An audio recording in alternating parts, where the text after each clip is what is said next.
Yang kami muliakan, kami hormati seluruh pengurus Masjid Al-Irsyad, Yayasan Al-Irsyad, dan seluruh panitia yang telah berkontribusi menghadirkan ta'lim di malam hari ini. Semoga Allah Subhanahu wa taala senantiasa merahmati, meridai dan memberikan kemudahan dalam kehidupan kita semua. Jemaah sekalian yang kami cintai karena Allah Subhanahu wa taala, baik yang berada di masjid ini, al-ikhwan dan akhwat, laki-laki, perempuan, tua, muda, besar, kecil, ataupun juga yang terhubung lewat online di Zoom ataupun tayangan YouTube, tanpa kecuali kita bermohon pada Allah semoga siapapun kita dirahmati, disayangi dan dimuliakan oleh Allah Subhanahu wa taala. Kita bermohon kepada Allah semoga hamba-hamba Allah yang belum beriman sampai detik ini, dimanapun ia berada, diberikan kekuatan dan kemampuan untuk bersyahadat sebelum wafat kembali kepada Allah Subhanahu wa taala. Kita bermohon semoga hamba-hamba Allah yang masih berbuat maksiat sampai detik ini, besar ataupun kecil, diberikan kemampuan untuk bertobat dan mengganti perbuatan-perbuatan salah di masa lalu dengan amal saleh yang menjadi bekal terbaik sebelum kembali pada Allah Subhanahu wa taala. Semoga kita semua mendapatkan kehidupan hayatan thayyibah dan wafat dalam keadaan husnul khatimah. Hadirin sekalian, tema kita yang disampaikan oleh moderator tadi tentang pahlawan. Siapa pahlawan dalam pandangan Islam itu? Dan bertepatan dengan itu, alhamdulillah kita juga sekarang memasuki tanggal 10 November, bersamaan dengan itu diperingati sebagai Hari Pahlawan. Dan di sini titik pusatnya di Surabaya. Karena itulah setiap tanggal 10 November saya masih konsisten membersamai jamaah sekalian di masjid ini, dan itu menyesuaikan tanggal, tidak menyesuaikan hari. Jadi kalau harinya bersamaan dengan Sabtu, maka ta'limnya 10 November hari Sabtu. Qadar Allah sekarang Kamis malam Jumat, maka bersamaan dengan itu kita mengadakan ta'lim sekaligus mendoakan insyaallah semoga para pahlawan diterima oleh Allah Subhanahu wa taala amal soleh kebaikan mereka, dimuliakan keluarga mereka, dan semoga dengan itu semua negara kita pun diberikan ridha dan kemuliaan serta kemakmuran oleh Allah Subhanahu wa taala. Kembali, siapa pahlawan dalam Islam? Babnya apa? Materinya apa? Kalau sudah timbangannya Islam, maka patokannya hanya dua. Yang pertama adalah Al-Quran, dan yang kedua adalah hadis Nabi Muhammad SAW. Yang keduanya kemudian dijelaskan oleh para ulama kita dan sampai kemudian kepada kita. Jangan-jangan kita melihat ke belakang, padahal menurut Al-Quran, menurut hadis Nabi Muhammad SAW, pahlawan itu bukan sekedar yang berada di belakang yang pernah terjadi, tapi juga yang kini hadir dan terbuka peluangnya serta di masa yang akan datang. Dulu ada pahlawan, sekarang terbuka siapa yang ingin menjadi pahlawan, dan disiapkan generasi yang akan datang siapa yang ingin menjadi pahlawan. Karena itu selain tadi Quran surah ketiga Ali Imran yang dibacakan tadi ayat 169, itu sebetulnya saat sudah wafat, itu sudah syahid ya, sampai dengan ayat 173 tadi. Sekarang kita akan mulai dengan hadis Nabi Muhammad SAW terdahulu. Hadisnya terdapat di dalam Sahih Al-Bukhari. Kita ambil yang sahih dulu ya. Sahih Al-Bukhari di nomor hadis 123. Kemudian terdapat juga dalam hadis Sahih Muslim nomor hadis 1904. Seluruh riwayatnya tersambung kepada sahabat Abu Musa Al-Ash'ari atau Abdullah Abu Qais Al-Ash'ari. Imam Al-Bukhari menerima dari Sulaiman bin Harb, Sulaiman bin Harb menerima dari Syu'bah, Syu'bah menerima dari Amr, Amr menerima dari Abi Wa'il, Abi Wa'il menerima dari Abi Musa Al-Ash'ari radhiyallahu ta'ala anhu. Qala jaa rajulun ila Nabi sallallahu alaihi wasallam. Ini yang diriwayatnya Al-Imam Al-Bukhari dengan riwayatnya Al-Imam Muslim. Nanti ada riwayat lain di Ibnu Hibban. Kalimatnya jaa rajulun ila Rasulillahi sallallahu alaihi wasallam. Kita ambil yang Al-Bukhari dulu, yang Muslim dulu. Jaa rajulun ila Nabi sallallahu alaihi wasallam. Datang seorang lelaki kepada Nabi sallallahu alaihi wasallam. Dalam syarah hadisnya disebutkan A'rabi. Jadi ada Arabi, ada A'rabi, itu berbeda. Ada Arab, ada A'rab, itu tidak sama. Nabi Arab, ingat, bukan A'rab. Nabi itu Arab, Nabi Muhammad sallallahu alaihi wasallam Arab, bukan A'rab. Kalau A'rab itu orang padang pasir, Badawi, yang tipikalnya umumnya keras. Ya, tipikalnya umumnya keras karena memang iklimnya, tempat tinggalnya itu membentuk karakter yang keras. Badai pasir, tinggal di padang pasir, jarang bergaul dengan banyak orang, sehingga membentuk komunikasinya keras. Sehingga dilukiskan dalam Al-Quran dengan gambaran Al-A'rabu asyaddu kufra wa nifaqa. Itu A'rab namanya. Kalau Arab itu di perkotaan. Makanya Nabi itu orang kota. Ya, lahirnya di Makkah, hijrahnya kemana? Ke Yathrib, yang kelak kemudian menjadi kota yang sangat populer, Al-Madinah Al-Munawwarah. Jadi Nabi Arab, bukan A'rab. Jaa A'rabiyun atau jaa rajulun ila Nabi sallallahu alaihi wasallam. Datang seorang Arab Badui. Ini kalau saya katakan Arab Badui, begini kalau ngaji hadis itu. Kalau kita ingin membaca hadis, jangan langsung ke matan. Lihat sanadnya. Kadang di sanad itu memberikan inspirasi kepada kita. Ada orang dari padang pasir, tidak mudah medannya, rumahnya tidak senyaman yang mungkin kita tempati sekarang, cuma kemah yang kalau kena badai dia harus pindah ke tempat lain, yang kalau malam kadang-kadang tidak mendapatkan kesempatan untuk tahajud saking dinginnya atau tidak konsisten waktunya, sehingga nanti di hadis Muslim, hadis yang lain, ada seorang Badui datang pada Nabi sallallahu alaihi wasallam, dia mengatakan, "Ya Rasulullah, 'allimni 'amalan basita yudkhiluni al-jannah." Atau bima ma'na kama qala, ya, dia mengatakan, "Ya Rasulullah, ajarkan kepadaku amalan yang singkat padat yang penting bisa masuk surga." Pintar ya, modal sedikit masuk surga. Kata Nabi, kerjakan yang fardu saja, ya, salat yang 5 waktu, yang zakat, kecuali engkau ingin tambah dengan sunnah, illa anta tawwa. Pengen tahajud, kerjakan. Pengen rawatib, kerjakan. Kata beliau, saya konsisten yang fardu saja karena mau tahajud susah, padang pasir kadang datang badai. Mau kemudian puasa sunnah susah karena sehari-hari dapat makanan yang nyaman pun belum tentu. Maka saya konsisten kepada yang fardu saja, saya tinggalkan maksiat. Kata Nabi, aflaha in sadaqa au dakhala al-jannah in sadaqa. Kalau benar dia konsisten, dia berpeluang masuk surga. Yang penting jaga maksiat. Di padang pasir maksiatnya mau apa? Yang dilihat kan nggak ada orang. Ya, adanya hewan gunung, lihat unta memang nggak pakai baju. Ya. Antum mau kerjakan yang fardu saja, sementara maksiatnya kadang nyampe ke saku. Buka handphone, gambarnya ada maksiat, tayangannya ada maksiat. Maka saya ingin katakan, ada orang Badui tinggal di tempat yang tidak biasa, kehidupannya keras, tapi masih mau belajar dan mendatangi Nabi sallallahu alaihi wasallam dengan fasilitas yang sangat terbatas, perjuangan yang tidak mudah, hanya untuk memastikan ini cara berislamnya benar nggak? Antum ini fasilitasnya nyaman, tinggalnya enak, alat transportasi lengkap, nggak ada sekarang bisa online. Nggak langsung datang, ada fasilitasnya. Dengan itu semua Allah berikan, belum mampu membuat Anda lebih dekat dengan Allah. Dengan cara apa lagi Allah memberikan fasilitas kepada kita semua?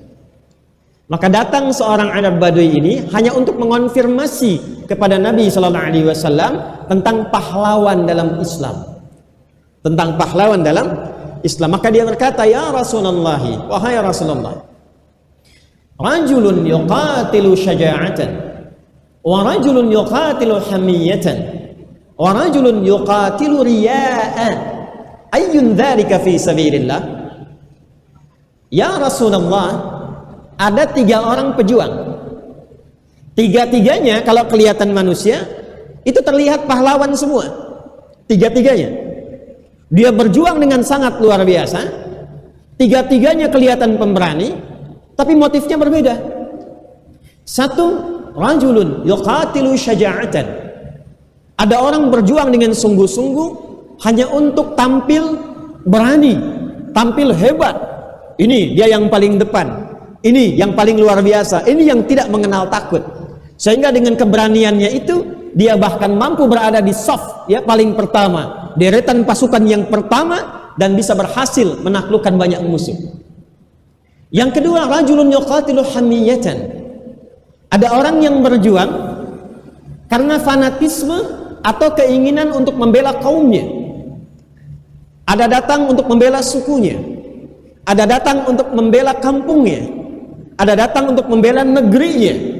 Datang kemudian ada penjajah, datang dia kemudian berjuang untuk membela kedaulatan negerinya, negaranya, kampungnya, tempat tinggalnya. Kedua. Yang ketiga, rajulun yuqatilu riya'an. Ada orang motifnya berjuang, dia nggak peduli sama kedaulatan negeri. Dia nggak peduli apakah dia tampil berani atau tidak. Kadang-kadang dia pasang poster paling depan, pasang status paling banyak, pasang informasi iklan paling meluas. Yang penting diketahui orang saja bahwa dia berjuang. Ternyata ketika masuk di perjuangan, dia saf paling belakang. Kadang-kadang cuma ngintil-ngintil saja. Yuqatilu riya, yang penting update status. Yang penting orang kenal, yang penting orang tahu. Maka kata Arab Baduy ini, ayyun dzalika fi sabilillah. Mana di antara tiga itu yang benar-benar pejuang menurut Islam dan berjuang di jalan Allah Subhanahu wa taala. Perhatikan, bab ini nanti yang menginspirasi lahirnya pahlawan-pahlawan nasional yang membela negeri, yang mereka berjuang berdasarkan hadis yang tadi disebutkan dari kalangan muslim. Maka apa jawab Nabi sallallahu alaihi wasallam? Qala Rasulullah sallallahu alaihi wasallam, "Man qatala litakuna kalimatullahi hiyal 'ulya fahuwa fi sabilillah." Man qatala, siapapun dia. Man itu ismun mausulun yadullu 'ala al-faradiyatil 'ammiyah. Kata sambung, konjungsi, menunjuk kepada bentuk tunggal tapi tawarannya terbuka. Jadi kalau teman-teman ngaji Quran atau hadis mendapatkan kalimat hadis dibuka dengan man, maka posisikan hadis itu atau ayat itu adalah tawaran kepada kita secara personal. Allah menawarkan kepada saya secara langsung. Nabi menawarkan kepada saya secara langsung. Mau laki-laki, mau perempuan, mau besar, mau kecil, mau tua, mau muda. Jadi dalam Islam, hadis tentang pahlawan itu dibuka oleh Nabi dengan kata man untuk memberi kesan siapapun bisa jadi pahlawan. Status sosialnya apapun, apapun gendernya. Anda laki-laki bisa jadi pahlawan. Anda perempuan bisa jadi pahlawan. Anda besar, Anda kecil, Anda militer, Anda sipil, Anda pekerja, Anda dosen, ada yang di birokrasi, diplomasi, ada yang arsitektur, ada yang mengajar, ada yang belajar, semua terbuka tawaran dari Nabi dengan satu huruf saja, man. Karena itu saya lebih senang menerjemahkan dengan kata siapapun. Kadang-kadang di terjemahan ada terjemahannya barang siapa, gitu ya. Nah, saya nggak cenderung kepada terjemahan itu karena sampai sekarang juga masih bingung itu barang punya siapa itu. Man barang siapa, punya siapa itu barangnya itu. Man siapapun. Jadi ini fikih hadis yang pertama. Pahlawan dalam Islam dibuka kesempatannya untuk siapapun. Man qatala, siapa yang mau berjuang. Ingat kalau man ketemu dengan fi'il madhi itu bisa bermakna madhi, bisa bermakna mudhari'. Saya ulang ya. Man itu kalau ketemu fi'il madhi past tense itu maknanya bisa past tense, madhi yang lalu, bisa mudhari'. Sekarang, hadir, atau terus berlangsung atau yang akan datang. Ya, orang Surabaya menyebutnya present, continuous, and future. Ya, bisa yang lalu, pas, bisa sekarang, present, bisa terus berlangsung, bisa sampai kapanpun.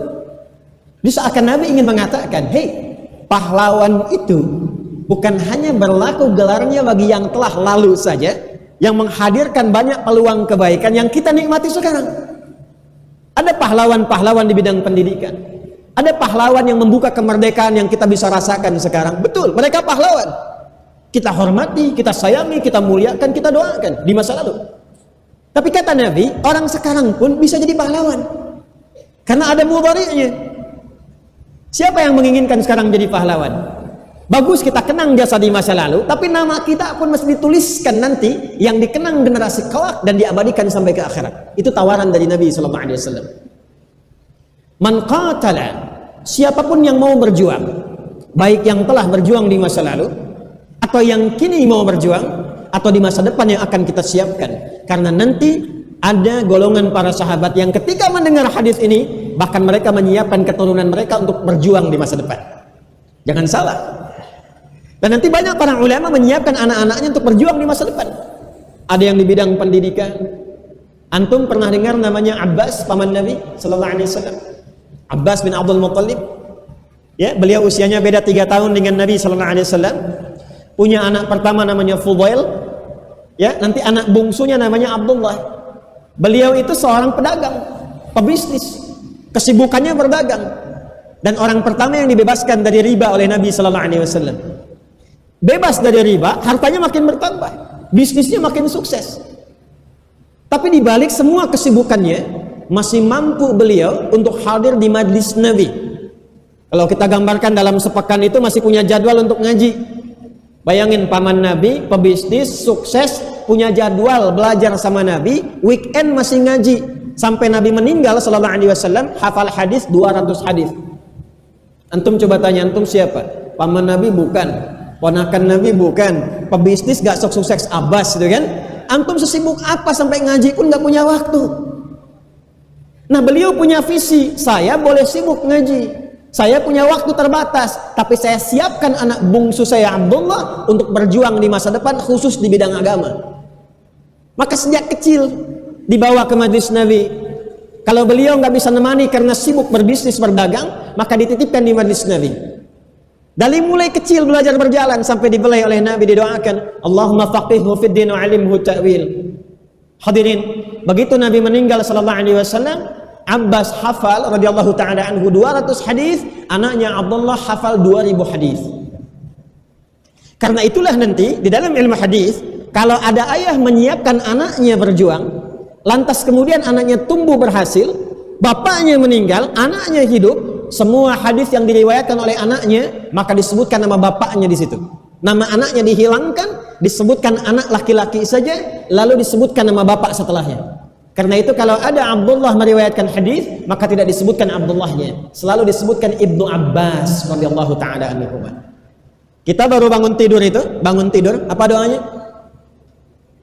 Halo, alhamdulillahilladzi ahyana ba'dama amatana wa ilaihin nusyur. Sebelum doa itu ada adabnya dulu. Itu yang berjuang mendapatkan hadis itu anak kecil. Namanya Abdullah. Coba buka di Sunan Abu Dawud. Nomor hadis 1367. An Ibnu Abbas radhiyallahu taala anhuma. Abdullahnya hilang, bapaknya yang disebutkan. Ya qala kana an-nabiy sallallahu alaihi wasallam idza istayqadha min naumihi fajalasa wa masaha bi yadihi min athari naumi faqara khawatim surati Ali Imran fadhahaba ila shinin mu'allaqa fatawadda. Nanti di Al-Bukhari-nya baru berdoa dari Jundub bin Junadah wa Muadz bin Jabal radhiyallahu taala anhuma meriwayatkan doa Nabi sallallahu alaihi wasallam mengatakan alhamdulillahilladzi ahyana ba'dama amatana wa ilaihin nusyur. Yang meriwayatkan itu yang cara bangun dari mulai duduk menghilangkan bekas ngantuk sampai baca surah 10 ayat terakhir surah Ali Imran atau 11-nya dan doa bangunnya itu anak kecil. Untuk menghargai itu dihilangkan nama anaknya, disebutkan nama bapaknya untuk memberikan kesan kepada kita yang ngaji sekarang. Kata Abbas, "Hei, saya sesibuk-sibuknya bisa menyiapkan anak sampai dia menjadi periwayat hadis." Dan pahalanya mengalir untuk ayah. Jadi kalau antum belum hafal Qur'annya, siapkan anaknya. Kalau antum belum hafal hadisnya, siapkan anaknya. Sehingga dia nanti yang berjuang di kemudian hari dan antum yang mendapatkan bagian dari keberkahannya. Baik, kembalikan kepada hadisnya. Man qatala, siapa yang mau berjuang, siapapun tanpa kecuali, litakuna kalimatullahi hiyal ulya. Allahu akbar. Pertama, perhatikan hadisnya. Nabi menawarkan secara terbuka siapapun menjadi pejuang, man. Yang kedua, batas waktu menjadi pahlawan tidak dibatasi. Yang lalu, yang sekarang, di masa depan. Yang ketiga, ada lamnya di situ, li. Saya kalau mau tuliskan supaya tergambarkan dengan mudah, ada berapa babnya.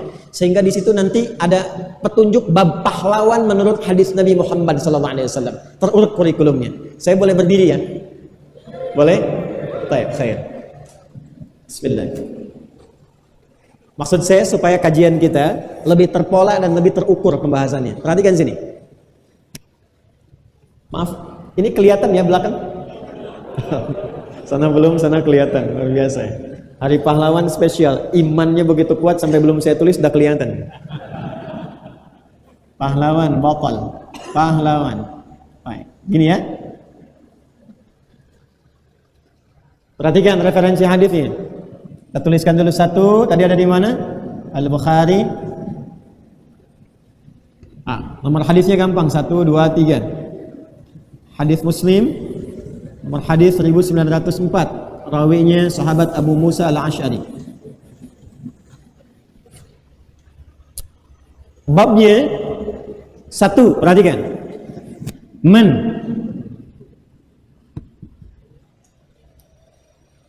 Di dalam keterangan Nabi, tawaran menjadi pahlawan, pejuang yang dikenang sampai dengan di akhirat di hari kiamat, terbuka tawarannya untuk siapapun yang ingin menjadi pejuang dan ingin menjadi pahlawan.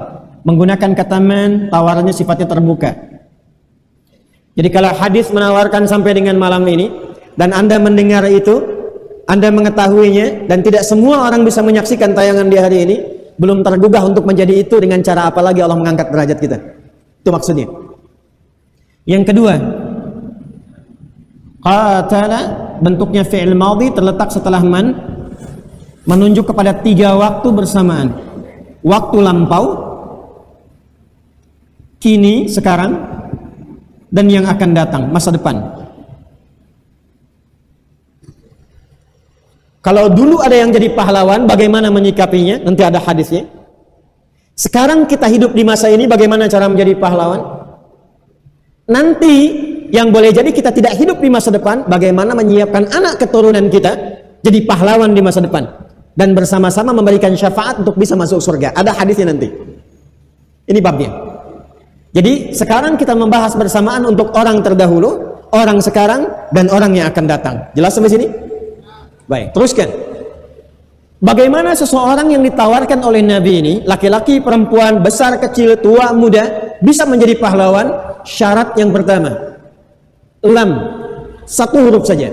Litakuna kalimatullahi hiyal ulya. Lam, li. Syarat pertamanya huruf lam, harakatnya kasrah. Li. Ucapkan sama-sama syarat yang pertama, li. Apa syaratnya? Li. Awas, awas. Huruf lam harakat kasrah ini sampai menjadikan Al-Imam An-Nawawi menempatkan di bab yang pertama di kitab beliau namanya Riyadhus Shalihin. Jadi yang pertama mengarang kitab At-Tibyan fi Adab Hamalatil Quran, kedua menulis Al-Arba'in 42 hadis, ketiga menulis Riyadhus Shalihin 1897 hadis. Riyadhus Shalihin itu punya 17 topik disebut dengan kitab, punya 265 subtopik disebut dengan bab. Setiap subtopiknya itu punya hadis-hadis sampai 1897 hadis. Di kitab yang pertama, bab yang pertama, hadis nomor ke-8 ditempatkan huruf lam ini melalui tafsiran satu hadis. Babul ikhlas wa ihdarin niyyah fi kullil a'mal wal aqwal wal af'al al khafiyyah. Perhatikan kalimatnya, al-bariza wal khafiyah. Babul ikhlas wa ihdarin niyyah fi kullil aqwal wal af'al, ya, fi kullil aqwal wal af'al wal ahwal al-bariza wal khafiyah. Huruf lam ini ditafsirkan dengan kalimat yang cukup panjang oleh Al-Imam An-Nawawi dalam kitabnya Riyadhus Shalihin. Nomor hadis yang ke-8. 1, kata Al-Imam An-Nawawi, yang dimaksud dengan huruf lam harakat li dalam hadis ini, jika apa yang diniatkan dalam berjuang itu memang hanya ditujukan niatnya karena Allah semata, lillah. Babnya ikhlas. Pelan-pelan. Jadi kalau ada seseorang yang ingin menjadi pejuang, ingin menjadi pahlawan, dan kepahlawanannya dibenarkan oleh Al-Quran dan hadis, sehingga dengan itu mendapatkan tanda pahlawan langsung di hadapan Allah. Jadi nanti pahlawan setidaknya dibagi ke dalam dua bagian. Ada pahlawan yang viral di dunia. Yang kedua, ada pahlawan yang viral di dunia dan di akhirat.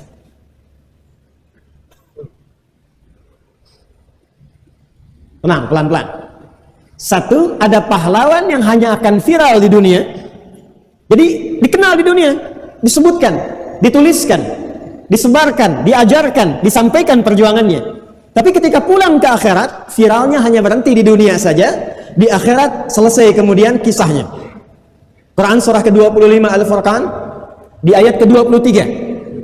Ada orang di era Nabi yang beliau senang membantu. Perjuangannya dengan hartanya, senang tolong orang, senang bantu orang, sehingga orang-orang menyebut pada masa itu dia pahlawan. Kalau ada orang susah, dia bantu. Ada orang kesulitan, dia tolong. Ada fasilitas rusak, dia bangunkan. Sehingga Sayyidah Aisyah radhiyallahu taala anha berkonsultasi pada Nabi sallallahu alaihi wasallam, "Ya Rasulullah," kata beliau, "ini si fulan orang baik. Amalnya baik. Perjuangannya banyak, tapi dia belum beriman. Bagaimana statusnya nanti di akhirat?" Maka turunlah kemudian Quran surah ke-25 Al-Furqan di ayat ke-23. Perhatikan kalimatnya. Wa qadimna ila ma 'amilu min 'amalin faja'alnahu haba'an manthura. Kalau ada orang berbuat baik, dia berjuang saat di dunia, banyak kebaikannya, maka kata Allah, kami akan balas itu dengan semua balasan dunianya. Karena dia berniat berjuang di dunia, karena pekerjaannya pekerjaan dunia, karena perjuangannya hanya untuk dunia, maka Allah mesti adil. Kata Allah, saya harus berbuat adil. Keadilannya diberikan semua balasannya dalam kehidupan dunianya.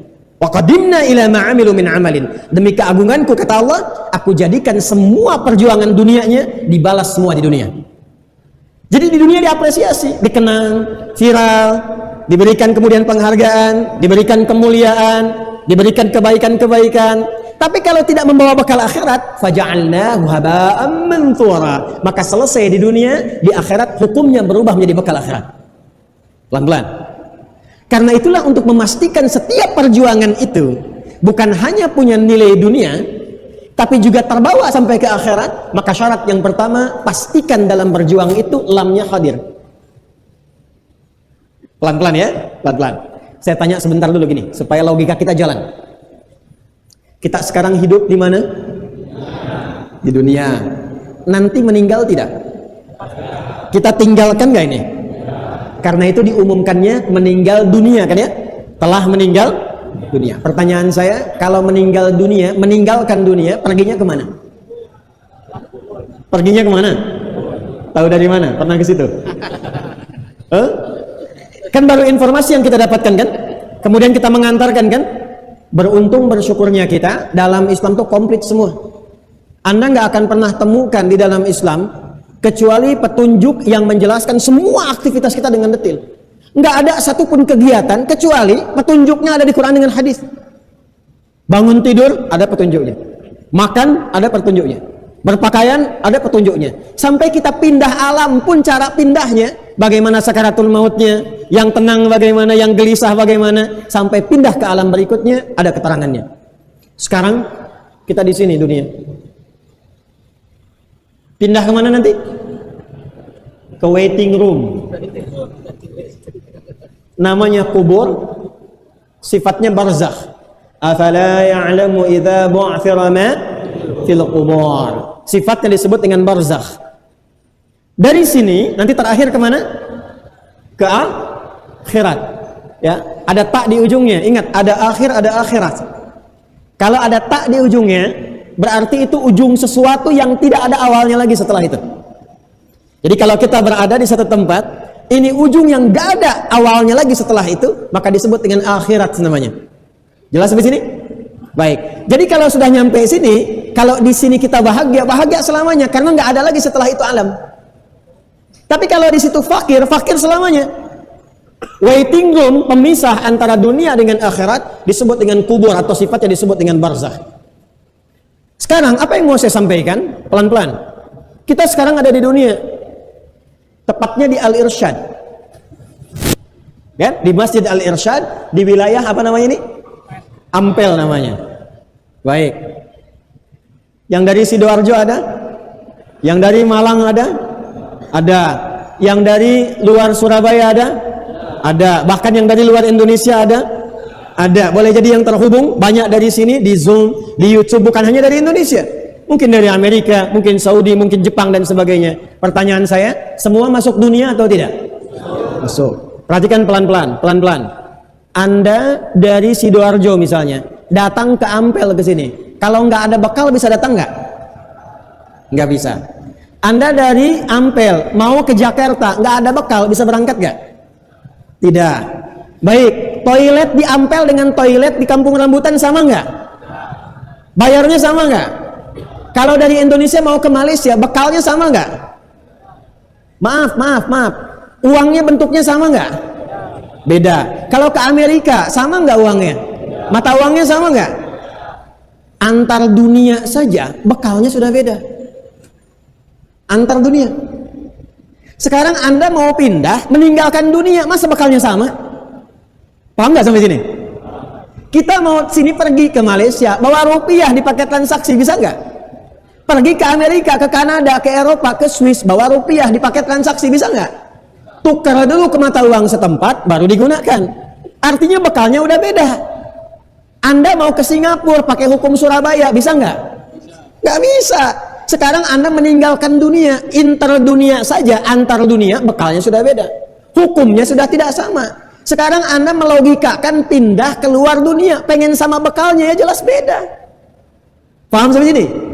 Nah sekarang pertanyaannya, apa yang harus disiapkan dari dunia ini, sehingga ketika kita pindah meninggalkan dunia, bekalnya mampu dibawa. Kan yakin kita akan pulang. Tuh wajahnya CM semua, calon meninggal. Sama dengan ini kan? Meninggal itu sudah pasti. Meninggalkan dunia itu pasti. Tapi yang belum pasti itu bekalnya siap nggak? Tentu siapin atau belum? Anda mau kesini aja, lihat flyer, ada taklim, ada tabligh akbar. Persiapan sudah 2 hari. Siapkan waktunya, siapkan bekalnya, perjalanan naik apa, sampai di masjid jam berapa, rebutan saf tempat yang mana, siapkan kapasitas handphone untuk online sendiri. Ya. Sekarang kita ingin meninggalkan tempat yang jauh dari sini, bekalnya apa? Maka diinformasikanlah, berbahagialah kita sebagai muslim. Allah telah informasikan dalam Al-Quran ketika pindah kehidupan kita dari dunia mau pindah ke akhirat, maka bekal yang pertama kali menentukan adalah 1, imannya. Ini poinnya. Awas, hati-hati, pelan-pelan. Jadi nanti inti bekal untuk dibawa pulang menuju akhirat itu 1, yang pertama itu imannya. Ini yang paling pertama. Karena itu orang-orang yang pulang tidak membawa iman, dalam pandangan kita umat Islam, ketika dia pulang tidak membawa bekal iman, maka disebutkan oleh Quran dia pulang membawa kerugian. Quran surah ayat 103, Quran surah 103, perhatikan kalimatnya, wal 'asr innal insana lafi khusr. Kata insan disebutkan 65 kali dalam Al-Quran, menunjuk kepada semua manusia yang berkegiatan, beraktivitas, makan, minum, kerja, belajar dan sebagainya. Kata Al-Quran, wal 'asr, aku bersumpah kata Allah demi waktu, kesempatan yang aku berikan pada manusia untuk beraktivitas 24 jam sehari, 7 hari dalam sepekan, silakan beraktivitas. Tapi ada orang yang saat beraktivitas itu semua aktivitasnya tidak punya nilai di hadapan Allah, jadi cuma dunia saja. Dia makan, betul kenyang, dia minum, hausnya hilang, itu kan sifat dunia. Anda makan, fungsi makanan menghilangkan lapar, itu sifat dunia. Anda minum, fungsi minuman menghilangkan haus, itu sifat dunia. Anda berpakaian, fungsi pakaian apa? Melindungi diri, menutup aurat, tampil baik, itu fungsi dunia. Tapi pertanyaannya, mohon maaf, apakah yang menjadi fungsi dunia itu punya bekal untuk pulang ke akhirat? Kata Allah, belum tentu. Ada orang yang ketika makan, makannya punya nilai di hadapan Allah. Kapan makan itu punya nilai di hadapan Allah? Illalladzina amanu. Ini poinnya. Kecuali orang yang mengisi aktivitasnya, memanfaatkan waktu itu pertama dengan imannya. Sekarang teman-teman, ini babnya agak panjang sedikit ya. Perhatikan baik-baik. Ini baru mukaddimah ini, kita belum mulai materi intinya nih. Makanya saya agak cepat, nanti kalau sudah sampai saya pelanin. Perhatikan gini formulasinya. Bekal pertama untuk pulang ke akhirat namanya apa? Namanya apa? Yang kencang suaranya namanya apa? Sekatikan pelan-pelan sekarang ya. Iman ini kalau sudah dimiliki, nanti dia akan punya tempat namanya di kolbu. Di mana namanya? Saya tuliskan namanya di kalbu. Saya pelankan suara saya. Jamaknya qulub. Jamaknya apa? Qulub. Cara mengeceknya begini. Kalau ingin tahu di kalbu kita ada iman atau tidak, cara mengeceknya begini. Quran surah ke-8 ayat kedua. Saya hanya akan pakai Quran hadis sehingga nggak bisa didebat. Perhatikan kalimatnya. Innamal mu'minuna. Innama adatu hasrin, huruf pembatas yang membatasi informasi. Innamal mu'minuna, sungguh orang beriman itu punya ciri-cirinya hanya sebagai berikut. Jadi kalau ciri pokok ini tidak ada persoalan di imannya. Satu, idza dzukirallahu wajilat qulubuhum. Qalbu dikonfirmasi. Innamal mu'minuna alladzina idza dzukirallahu wajilat qulubuhum. Jika disebutkan nama Allah, maka ada konfirmasi dalam kalbunya, ada getaran. Karena itu sehari disebutkan 5 kali nama Allah diperdengarkan dalam setiap pergantian hari. Karena nanti dikhawatirkan pagi-pagi ada getaran, sore-sore hilang. Kata Nabi ada yumsi ya mu'minan wa yusbihu kafira, wa yusbihu mu'minan wa yumsi kafira. Ada orang yang paginya ada konfirmasi iman, sorenya hilang. Maka disebutkan setiap pergantian waktu 5 kali dalam sehari. Diperdengarkan di telinga kita supaya nyambung ke dalam kalbu kita.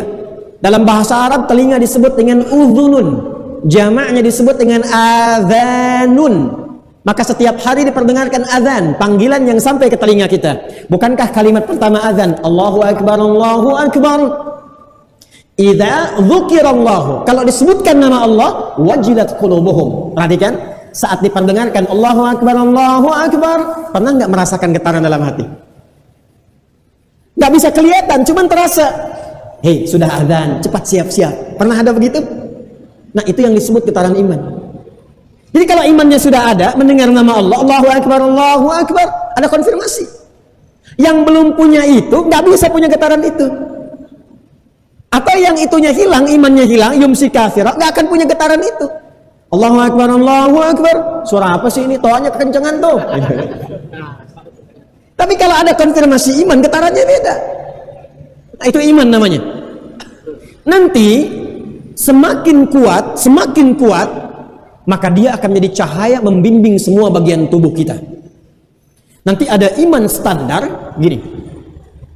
Standar, ada iman kuat, ada iman lemah.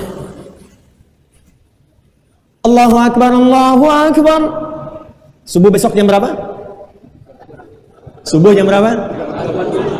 3:40, 3:50. Terjadi perbedaan pendapat tentang waktu sholat subuh besok. Ambil pertengahan 3:45. Lihat sini. Allahu Akbar 3:45. Seketika Anda bangun, ya Allah sudah adzan, saya ambil wudu. Nah, itu konfirmasi iman. Maka itu tingkatan imannya namanya iman standar. Saya kotakin. Iman apa? Bukan iman yang kuat, iman standar. Allahu Akbar. Bangun dia, ya Allah sudah adzan, saya siap-siap. Maka itu namanya iman standar. Quran surah keempat ayat 103. Fa idza qadaytumus salata fadhkurullaha qiyaman wa qu'udan wa 'ala junubikum. Fa idza tuma'nantum fa aqimus shalah. Innas salata kanat 'alal mu'minina kitaban mawquta. Terjemah bebasnya, orang beriman itu pasti tahu, sadar waktu salat. Jadi begitu dipanggil 'alal mu'minina, dikonfirmasi di Al-Anfal, innamal mu'minuna alladzina idza dzukirallahu wajilat qulubuhum. Jadi kalau dipanggil Allahu Akbar, sadar, maka imannya iman standar. Subuh jam 3:45, dia dari jam 2 udah bangun, belum dipanggil. Dia udah tunggu-tunggu, tahajud, istighfar, nunggu panggilan. Maka itu pertanda menunjukkan imannya kuat, naik ke atas. Iman yang kuat. Ketinggalan sholat sunnah, sudah gelisah. Jadi kalau dia bangun, Allahu Akbar, dia bangun tuh.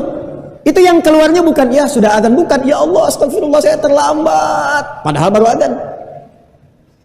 Jadi saking kuatnya imannya, ketinggalan sunnah dia gelisah. Yang ketiga, ini yang agak kompleks. Dan kebanyakan umumnya yang ini, umat sekarang. Dipanggil 3.45, dia baru bangun 5.43. Dia balik tuh. Tidak ada persoalan. Nah, secara singkat, sepanjang seseorang punya iman dan imannya dilatih tadi, dengar azan, dia tunaikan salat, nanti iman itu sinyalnya akan menguat. Pernah lihat handphone? Pernah ya? Kalau dicas terus, pulsanya bagus, sinyalnya kuat kan? 2 bar, 3 bar, 4 bar, 5 bar ya. Iman juga begitu. Semakin kuat nanti ada cahaya. Cahaya itulah yang akan membimbing semua bagian tubuh kita untuk bersikap. Contoh, masuk ke mata. Iman masuk ke mata, maka dituntunlah matanya bagaimana caranya melihat. Dia tidak akan melihat biasa. Imannya yang membimbing matanya untuk menatap. Karena itu semakin kuat imannya, semakin ada kesadaran nanti dalam dirinya membimbing matanya untuk melihat. Yang menuntun imannya. Kata imannya lihat, lihat. Kata imannya jangan lihat, tidak akan dilihat. Karena itulah fungsi mata ketika disebutkan pertama kali dalam Al-Quran, imannya disebutkan baru matanya. Quran surah ke-24 ayat 30 untuk laki-laki, ayat 31 untuk perempuan. Qul lil mu'minina, imannya dulu. Tadi Al-Anfal, innamal mu'minuna. Di An-Nisa, alal mu'minina. Ketika imannya sudah hadir dalam jiwanya, naik ke mata. Qul lil mu'minina. Muhammad SAW viralkan kepada orang yang telah punya iman. Yaghuddu min absarihim, matanya akan dituntun oleh imannya hanya melihat yang baik saja. Kata imannya tak baik, imannya akan perintahkan ke matanya palingkan. Itu yang disebut dengan ghaddul basar. Jadi standar baiknya imannya, standar terhormatnya imannya. Jadi nggak akan semua dilihat. Dari mata turun ke lisan dulu. Waktu bicara lisan, imannya dulu. Sebelum disebutkan fungsi mulut, imannya dulu. Quran surah ke-49 ayat 11 sampai 12. Ya ayyuhalladzina amanu, hei semua yang telah merasakan punya iman tanpa kecuali, la yaskhar qaumin qaum, imanmu pasti akan menuntun lisanmu berkata baik, tidak akan digunakan untuk saling mencela. Man kana yu'minu billahi wal yaumil akhir falyaqul khairan aw liyas. Siapa yang merasa beriman kepada Allah dan hari akhir, dia yakin akan dihisab. Kata Nabi, imannya akan menuntun lisannya berkata yang baik-baik. Tak mampu, dia diam. Jadi singkatnya, dari ujung kepala sampai ke ujung kaki, maka akan dituntunlah semua pekerjaan kita dengan imannya. Saat iman menuntun pekerjaan, pekerjaan dalam bahasa Arab disebut dengan amal. Saat iman menuntun amal, maka berubahlah nama amal menjadi solih. Saya ulang, saat iman menuntun amal, maka berubahlah amal menjadi apa? Solih. Amal salih. Jadi ada amal saja, ada amal solih, itu beda. Amal apa itu? Contoh, ini di depan saya ada minuman. Fungsi minum itu menghilangkan haus. Jadi kalau kita minum ini, haus hilang. Minum itu bagian dari pekerjaan, amal. Kalau cuma minum saja, maka ini hanya jadi amal saja, tidak ada solehnya. Maka kalau kita minum pakai iman, maka dituntunlah kemudian tangan kita, mulut kita, keadaan kita untuk berinteraksi dengan minuman ini sesuai dengan tuntunan iman. Bagaimana caranya? Kita lihat petunjuk Nabi. Maka Nabi menuntun kita, iman kita digerakkan. Kata Nabi, idza quddimat ta'amu, jika makanan dihidangkan atau minuman di dalamnya, khudh bi yaminika ma yalik, ambil dengan tangan kananmu yang paling dekat denganmu. Thumma samillah au qul bismillahirrahmanirrahim au qul bismillah dalam satu riwayat lain. Kemudian sebelum minum, sebelum makan ucapkan bismillahirrahmanirrahim atau paling sedikit bismillah. Contoh, ambil dengan tangan kanan bismillahirrahmanirrahim. Alhamdulillah. Hausnya hilang. Mau air bening, mau susu, mau teh, mau kopi, hilang. Ini amal namanya. Fungsi minuman menghilangkan haus, itu dunia namanya. Tapi apakah pekerjaan minum tadi punya nilai di akhirat? Nah, yang menjadikan itu punya nilai itu kalimat Bismillahirrahmanirrahim. Dan kalimat Bismillahirrahmanirrahim gak mungkin keluar kecuali dari orang yang punya iman. Maka ketika kalimat Bismillah mengiringi pekerjaan amal, maka berubahlah amal itu menjadi apa? Salih. Ketika amal menjadi salih dan punya nilai yang dicatatkan di akhirat, maka Allah perintahkan malaikat, catat tuh, dia punya nilai. Amal salih yang dicatat itu maka merubah namanya menjadi hasanah. Apa namanya? Jadi perbuatannya disebut amal saleh, nilainya disebut dengan hasanah. Setiap perbuatan yang didorong oleh iman menjadi amal saleh, maka punya nilai setidaknya 10 hasanah. Ada berapa nilainya? Dalilnya Quran surah ke-6 Al-An'am ayat 160. Man jaa'a bil hasanati falahu 'asyru amthaliha. Siapa yang mengerjakan perbuatan amal saleh, maka diperintahkan oleh Allah pada malaikat, catat setiap satu perbuatan 10 nilainya.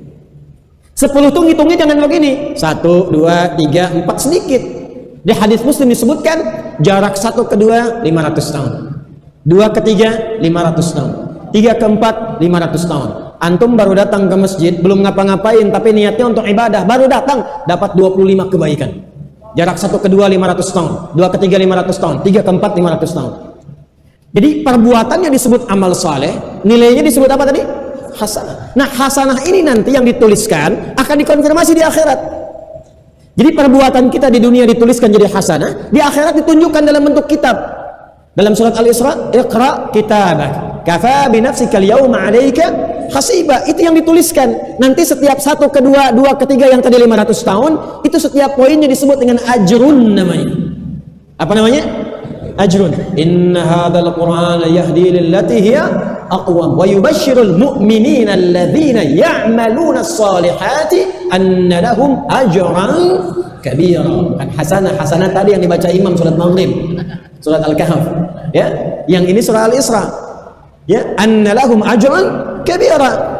Dan orang-orang beriman yang mengerjakan amal soleh, berikan kabar gembira kepada mereka, mereka punya nilai di hadapan Allah namanya ajrun. Dituliskan tuh. Kalau infak berapa, baca Quran berapa, sholat berapa. Pernah dengar kalau kita baca Quran satu hurufnya berapa?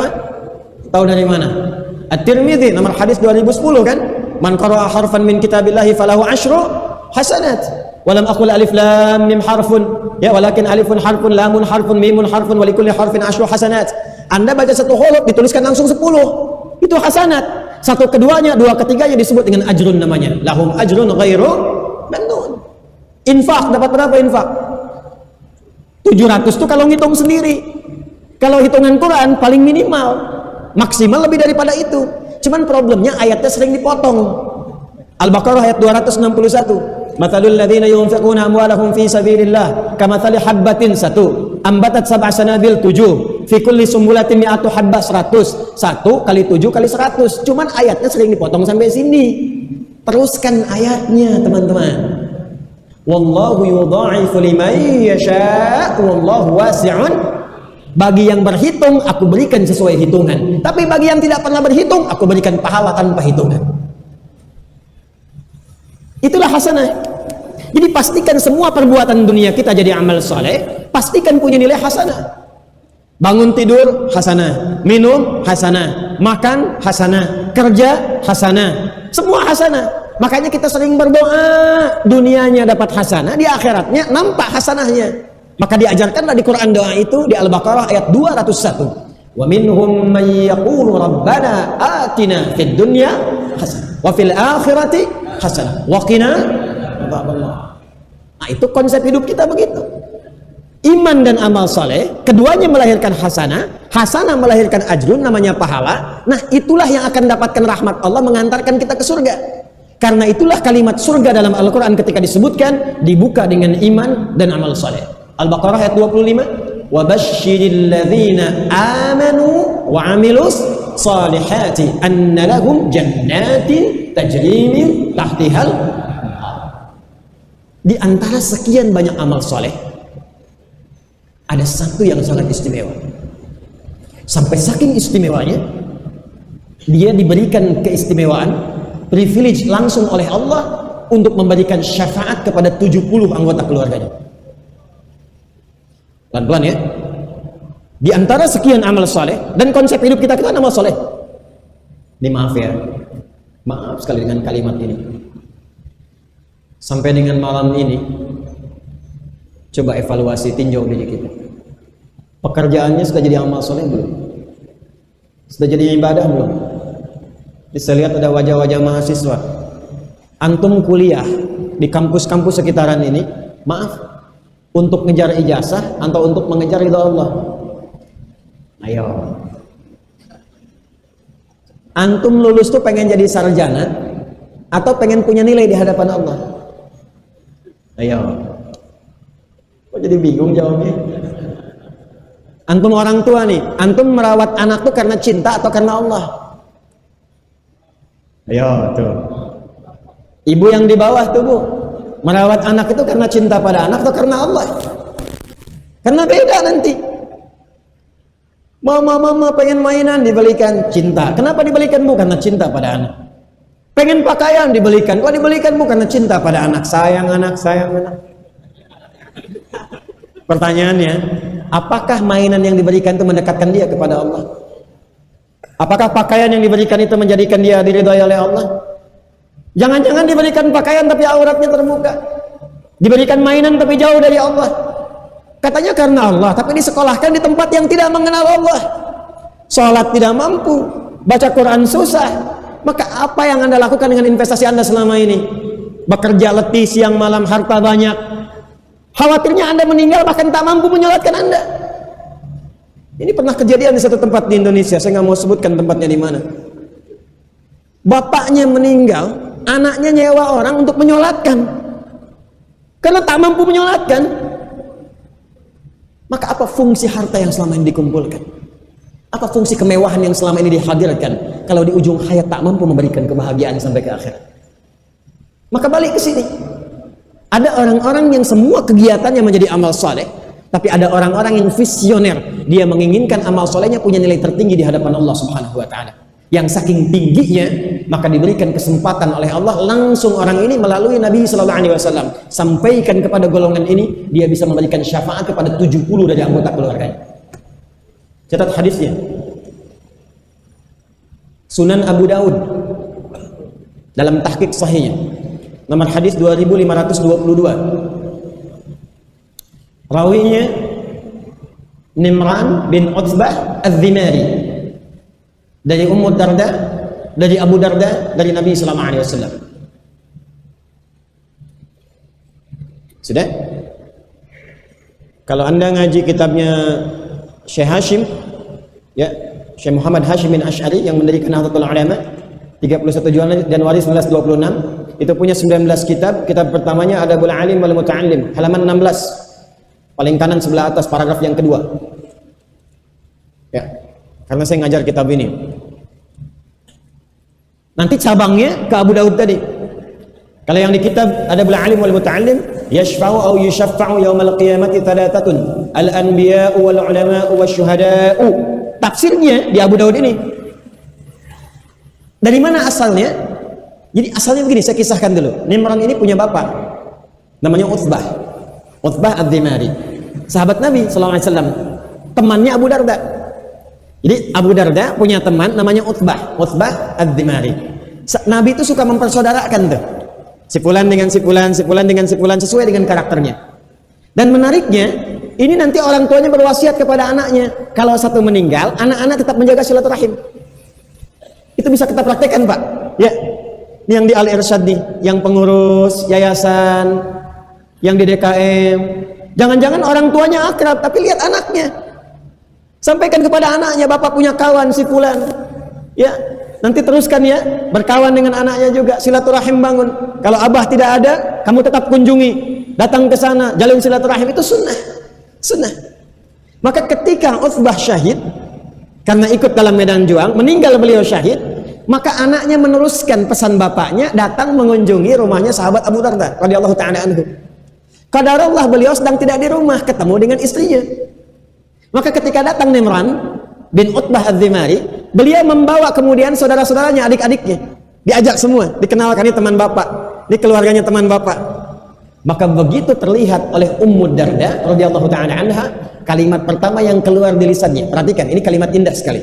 Ini menunjukkan bahwa menjadi ibu rumah tangga pun tidak menghilangkan kesempatan untuk menjadi ahli hadis. Faqih. Jadi bukan berarti ibu rumah tangga nggak bisa belajar. Bukan berarti ibu rumah tangga nggak bisa pintar, tidak. Ya, bisa dikembangkan. Terus kumpulkan, terus belajar. Bahkan kesempatannya lebih banyak. Bisa belajar Quran, kumpulkan hadis. Maka ketika datang, beliau mengatakan, "Absyiru, Nimran, berikan kabar gembira kepada adik-adikmu. Fa inni sami'tu Abu Darda radhiyallahu taala anhu." Maka aku pernah mendengar Abu Darda, karena meriwayatkan hadis tidak disebutkan zauji, disebutkannya langsung namanya. Beliau tidak mengatakan suamiku, beliau menyebutkan sanad hadisnya. Aku mendengar Abu Darda radhiyallahu taala anhu mengatakan dari Nabi sallallahu alaihi wasallam. Perhatikan kalimatnya. Yushaffa'u, dalam satu riwayat lain yashfa'u asy-syahidu yaumal qiyamati 70 min ahli. Orang yang syahid karena hidupnya pernah berjuang di jalan Allah, tercatat sebagai pahlawan sampai akhirat, maka diberikan kesempatan langsung oleh Allah untuk memberikan syafaat kepada 70 orang dari keluarganya. Hadisnya sahih. Hadisnya sahih. Pelan-pelan. Yushaffa'u atau yashfa'u syahidu yaumal qiyamati 70 min ahli baiti.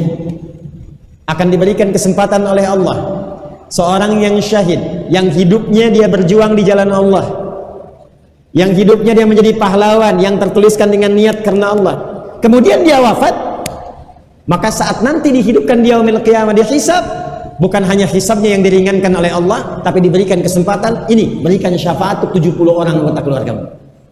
Masya Allah, 70 orang. Maka dari sini ulama mengeluarkan babnya khusus, ditarik kemudian aktivitasnya, ditarik amalannya apa, ditarik kemudian bentuknya apa, sehingga setiap orang yang hidup bisa berpeluang mendapatkan apa yang dijadikan Nabi ini. Maka sekarang itu tarik dalam perkembangan kita. Kalau tadi kita dapatkan semua kegiatan kita menjadi amal soleh, di antara sekian amal soleh, usahakan ada tingkat yang paling tinggi, yang kalau wafat dengan amal soleh itu berpeluang saat dibangkitkan bahkan memberi syafaat kepada 70 anggota keluarganya. Apa amalannya? Ternyata hidupnya dia menjadi pahlawan. Dia hidupnya dia menjadi pejuang. Tapi apakah setiap pejuang yang berjuang dan jadi pahlawan itu berkesempatan mendapatkan nilai di hadapan Allah? Ini babnya sekarang yang kita bahas. Maka syarat pertamanya, ketika seseorang ingin mendapatkan nilai di hadapan Allah dan wafat dalam keadaan syahid atau syuhada, maka yang pertama, kembalikan ke hadis tadi di awal, man qatala li, jadikan semua aktivitas yang pertama kali dia niatkan karena Allah. Dia niatkan karena siapa? Allah. Jadi perbaiki niat dulu. Perbaiki niat. Yang kedua, setelah niat itu ada, maka dia mulai petakan bab perjuangannya itu. Apa aktivitas yang akan dilakukan? Maka muncullah kemudian bab-bab dalam Al-Quran. Karena ujungnya syahid, jamak dari syahid itu syuhada. Apa pekerjaan yang mengantarkan kita kalau kita wafat statusnya naik menjadi syahid? Maka oleh Al-Quran, semua pekerjaan, semua amal soleh yang kalau wafatnya berpeluang menjadi syahid, kalimatnya disebutkan dengan hanya satu kalimat saja, fi sabilillah. Apa namanya? Maka kita dapatkan rumusan sebagai berikut. Iman sudah ada sekarang imannya? Alhamdulillah, berarti sudah punya kita nih, modalnya sudah ada. Plus amal, iman plus amal jadi apa amalnya? Saleh. Perhatikan baik-baik. Amal soleh jenisnya banyak, dari tidur sampai tidur lagi. Bangun tidur, makan, berpakaian, bekerja, beraktivitas, apapun berpeluang jadi amal soleh. Sepanjang dilakukan dengan apa? Iman. Kuncinya ada pada kalimat apa? Bismillahirrahmanirrahim. Gampangnya begitu. Ya, dalilnya kullu amrin dzibalin la yubda'u fihi bi bismillahirrahmanirrahim fahuwa abtar atau aqta. Setiap perbuatan baik, pekerjaan yang baik yang tidak diawali dengan bismillahirrahmanirrahim, maka terputus sifat solehnya, hilang peluang pahalanya. Maka mau makan, bismillahirrahmanirrahim. Mau minum, bismillahirrahmanirrahim. Berpakaian, bismillahirrahmanirrahim. Kalimat bismillahirrahmanirrahim itu gambaran iman yang merubah pekerjaannya di saleh. Sekarang dari semua amal soleh ini, rubah bentuknya, nilainya menjadi fi sabilillah. Ini. Kalau semua pekerjaan kita bisa lakukan fi sabilillah, maka saat wafat nanti statusnya akan langsung berubah dari sekedar hanya wafat sebagai hamba Allah, dia berubah menjadi syahid minasyuhada. Syahid. Nanti fasilitas orang syahid itu beda. Beda dengan yang bukan syahid. Dan akan dimulai sejak di alam kubur. Ya, akan dimulai sejak di alam kubur. Pindah surah ke Quran, surah ke 3 Ali Imran ayat 169 yang tadi dibacakan oleh adik kita. وَلَا تَحْسَبَنَّ الَّذِينَ قُتِلُوا فِي سَبِيلِ اللَّهِ أَمْوَاتًا بَلْ أَحْيَاءٌ عِندَ رَبِّهِمْ يُرْزَقُونَ. Jangan dikira kalau ada orang wafat yang kegiatan saat hidupnya semua fi sabilillah, wafat begitu saja. Tapi dia akan diberikan fasilitas yang begitu mewah di alam kuburnya. Farihina bima atahumullahu min fadlih.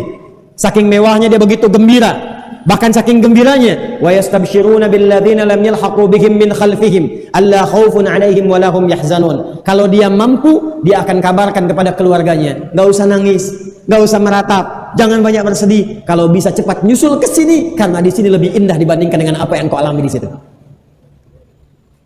Apa kegiatannya saat di dunia? Fi sabilillah.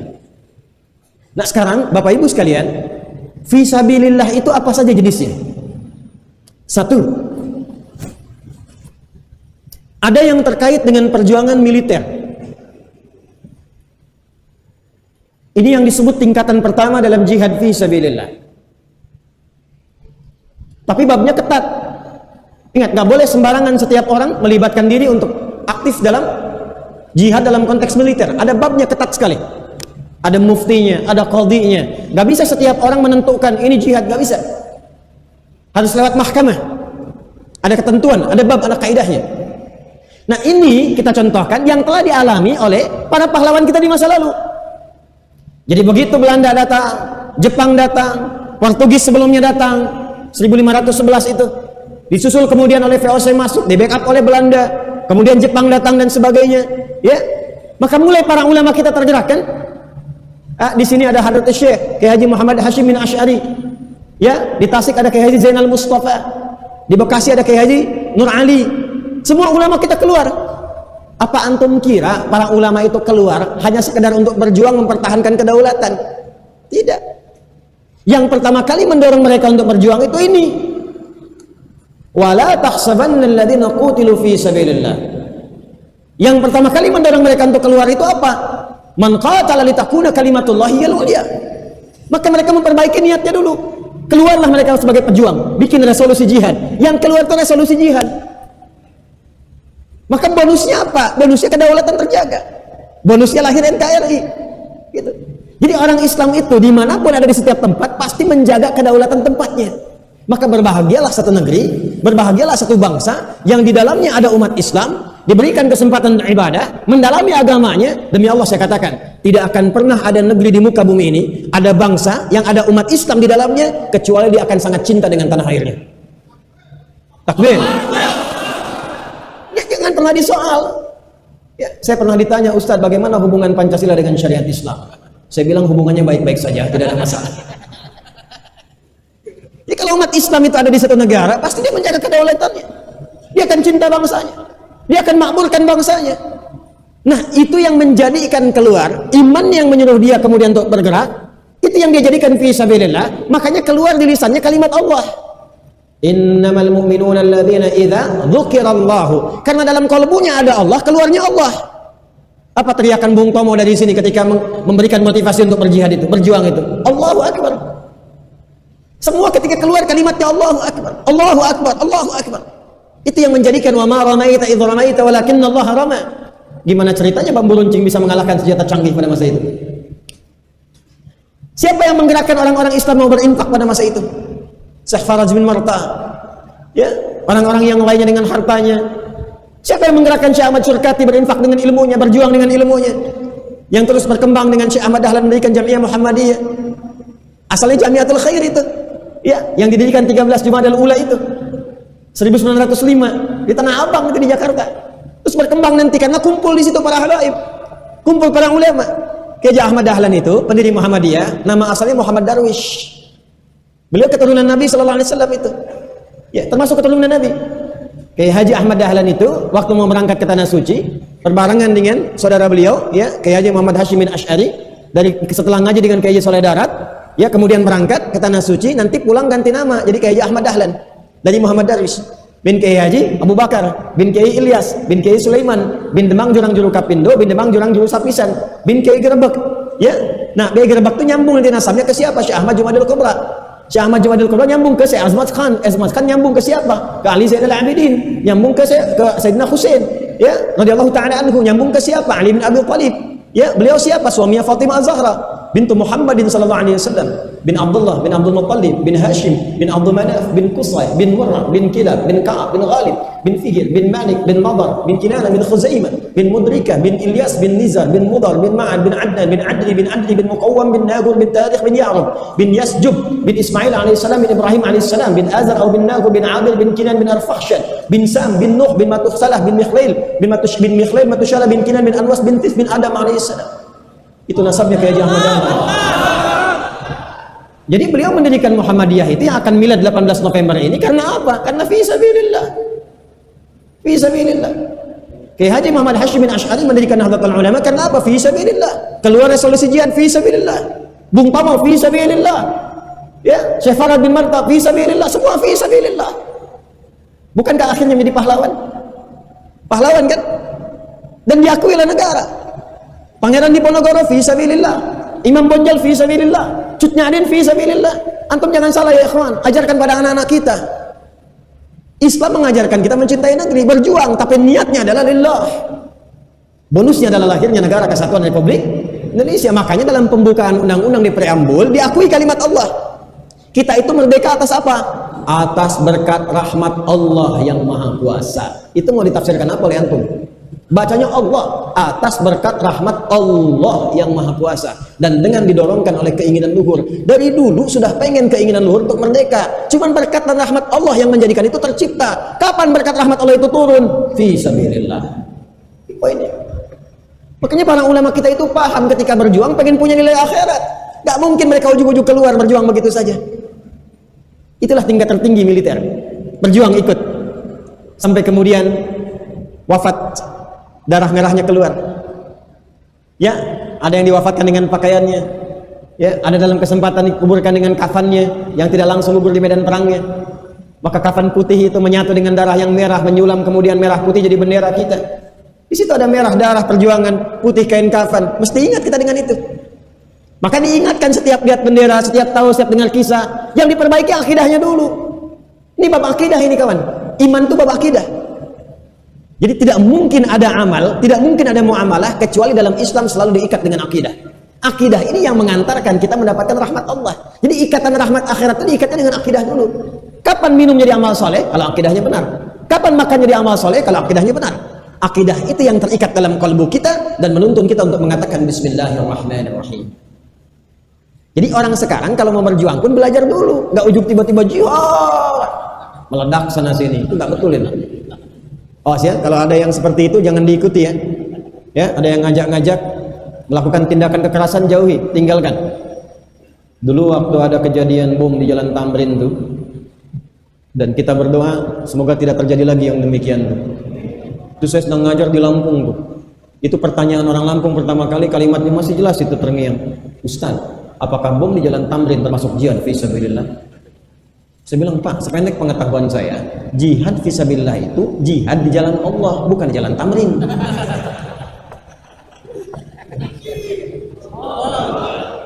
Itu satu ya, mesti hati-hati tuh. Ya, awas hati-hati tuh. Itu yang dikesankan nanti Islam lekat dengan kekerasan, dengan terorisme dan sebagainya. Kita robah kalimat itu, robah persepsi itu dengan akhlak yang mulia.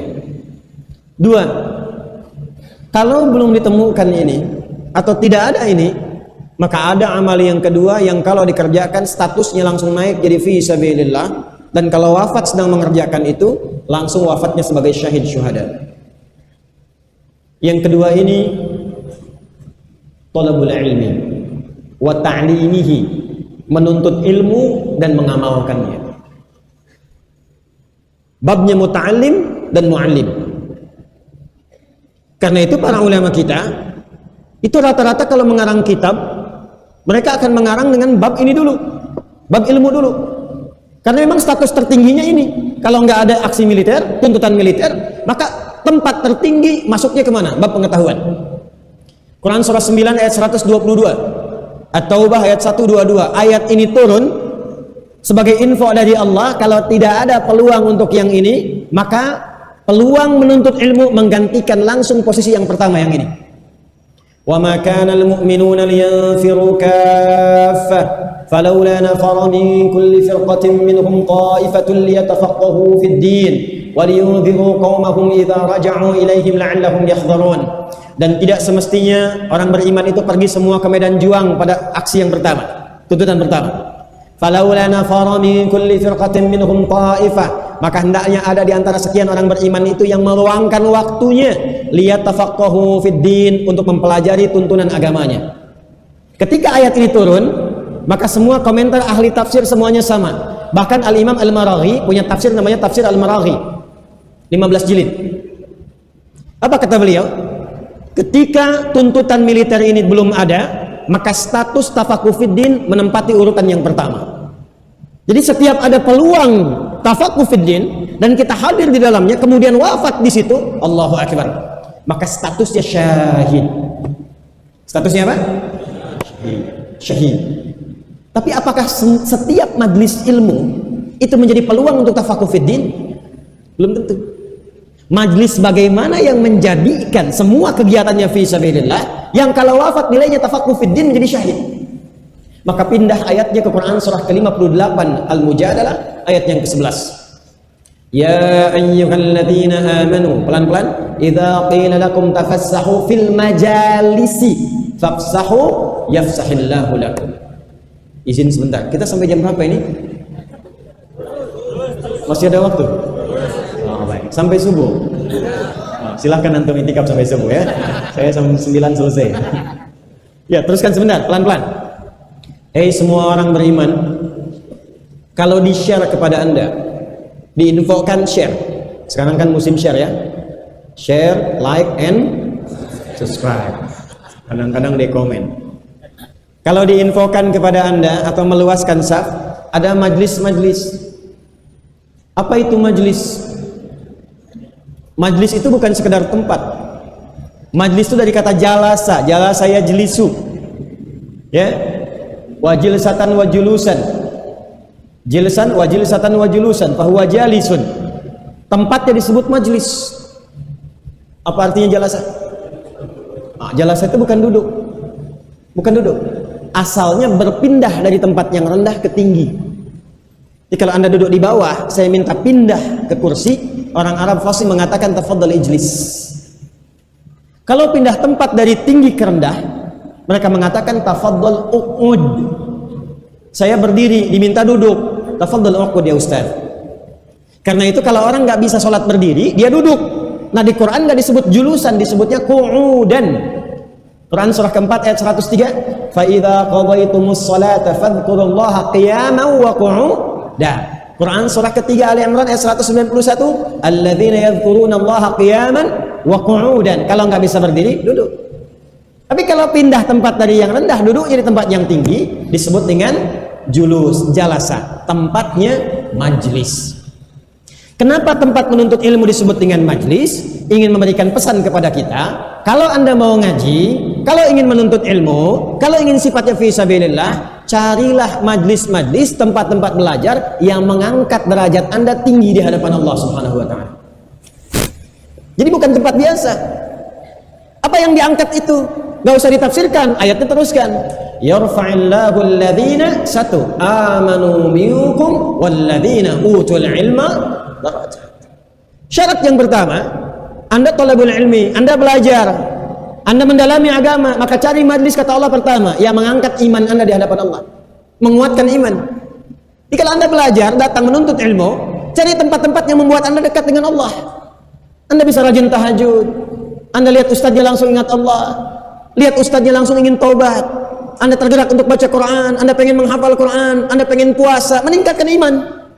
Ukuran iman itu amal soleh, maka itulah majlis. Tapi kalau Anda datang ke tempat, tidak salah ya, hanya ngobrol, iman tidak bertambah. Yang paling celaka datang ke tempat yang meruntuhkan iman, ini yang bahaya. Oh, hati-hati nih.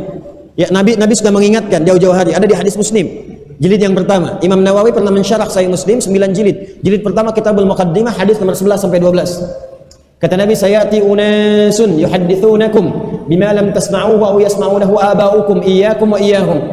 Hati-hati, akan datang satu masa orang-orang banyak berbicara di hadapan Anda, banyak ngajar, gelarnya mungkin tinggi, doktor, mungkin profesor, atau bahkan berselimut ustaz, tapi dia menyampaikan sesuatu yang bertentangan dengan agama. Anda dengarnya kebingungan, jangankan Anda, orang dulu pun kalau dengar ikutan bingung. Itu Abu Jahal kalau hidup lagi ikut bingung gitu. Ya. Pernah dengar kalimat ini nggak? Semua agama itu sama, menuju pada Tuhan yang sama, cuma caranya beda-beda. Pernah dengar itu? Itu kalau Abu Jahal dengar itu ikut bingung gitu. Ya, karena Abu Jahal itu Abu Jahalnya. Betul, ini nggak bercanda ini. Abu Jahal Jahalnya. Pernah satu dengan komunitasnya mendatangi Nabi SAW di malam hari, langsung menawarkan, ya Muhammad SAW, kita memang beda, tapi jangan sampai membuat perbedaan ini menjadikan kita berselisih. Kita memang beda. Mereka tahu beda, makanya mereka nggak sepakat dengan Tuhannya Muhammad SAW. Kita memang beda, tuh kita memang beda. Tapi jangan sampai perbedaan ini menjadikan kita berselisih. Udah gantian aja deh. Malam ini kami nyembah Tuhan kamu, besok-besok kamu nyembah Tuhan kita. Maka merespon itu turunlah surah Al-Kafirun. Qul ya ayyuhal la a'budu ma, sampai ujungnya lakum dinukum. Katakan Muhammad SAW kepada orang-orang yang masih menutup dirinya itu. Kafir itu menutup diri, belum mau menerima apa yang disampaikan. Itu kafir. Di bahasanya halus. Makanya Abu Jahal dan kawan-kawan dipanggil kafir nggak marah. Padahal tahu bahasa Arab tuh. Padahal tahu bahasa Arab, karena panggilannya halus, lembut. Kafir itu dari kata kafaro. Orang Inggris aja mengambil kata ini ke dalam bahasa Inggris. Cover. Cover itu dari bahasa Arab. Dari kata kafaro, cover. Tutup, ketutup. Karena ketutup nggak kelihatan yang di dalam, nggak nerima yang di luar. Nutup. Orangnya disebut kafir. Jadi kafir itu bahasa halus. Quran itu lembut kalau menyapa. Hei orang-orang yang masih menutup diri, yang belum menerima informasi dari kami, kita memang beda, tapi nggak usah saling menyakiti, masing-masing aja ibadahnya. Lakum dinukum. Tuh. Ada rumus dalam ilmu tafsir, kalau disebutkan katanya umum, nggak disebutkan kapan kejadiannya, siapa orangnya, ini menunjukkan kejadian itu akan terjadi lagi di masa datang dengan tokoh yang berbeda, tapi caranya, substansinya masih sama. Sekarang ada orang yang ngajak-ngajak pindah agama tapi nggak maksa, ada akan ditemukan, karena ayatnya berkata begitu. Tapi saya ingin katakan, orang dulu pun mengatakan kita beda. Kok bisa ada orang sekarang mengatakan semua agama sama, menuju pada Tuhan yang sama, cuman caranya beda-beda. Itu kalau Abu Jahal bangun lagi dan dengar, bingung ya, bingung. Kata Nabi, iyyakum wa iyyahum, hati-hati pada yang begitu. Itu membahayakan iman. Udah tahu LGBT itu menyimpang, dia bilang itu fitrah dalam kehidupan. Sedangkan dia aja terlahir dari rahim seorang ibu, dia aja punya bapak, tega-teganya dia katakan pada orang lain itu fitrah dalam kehidupan.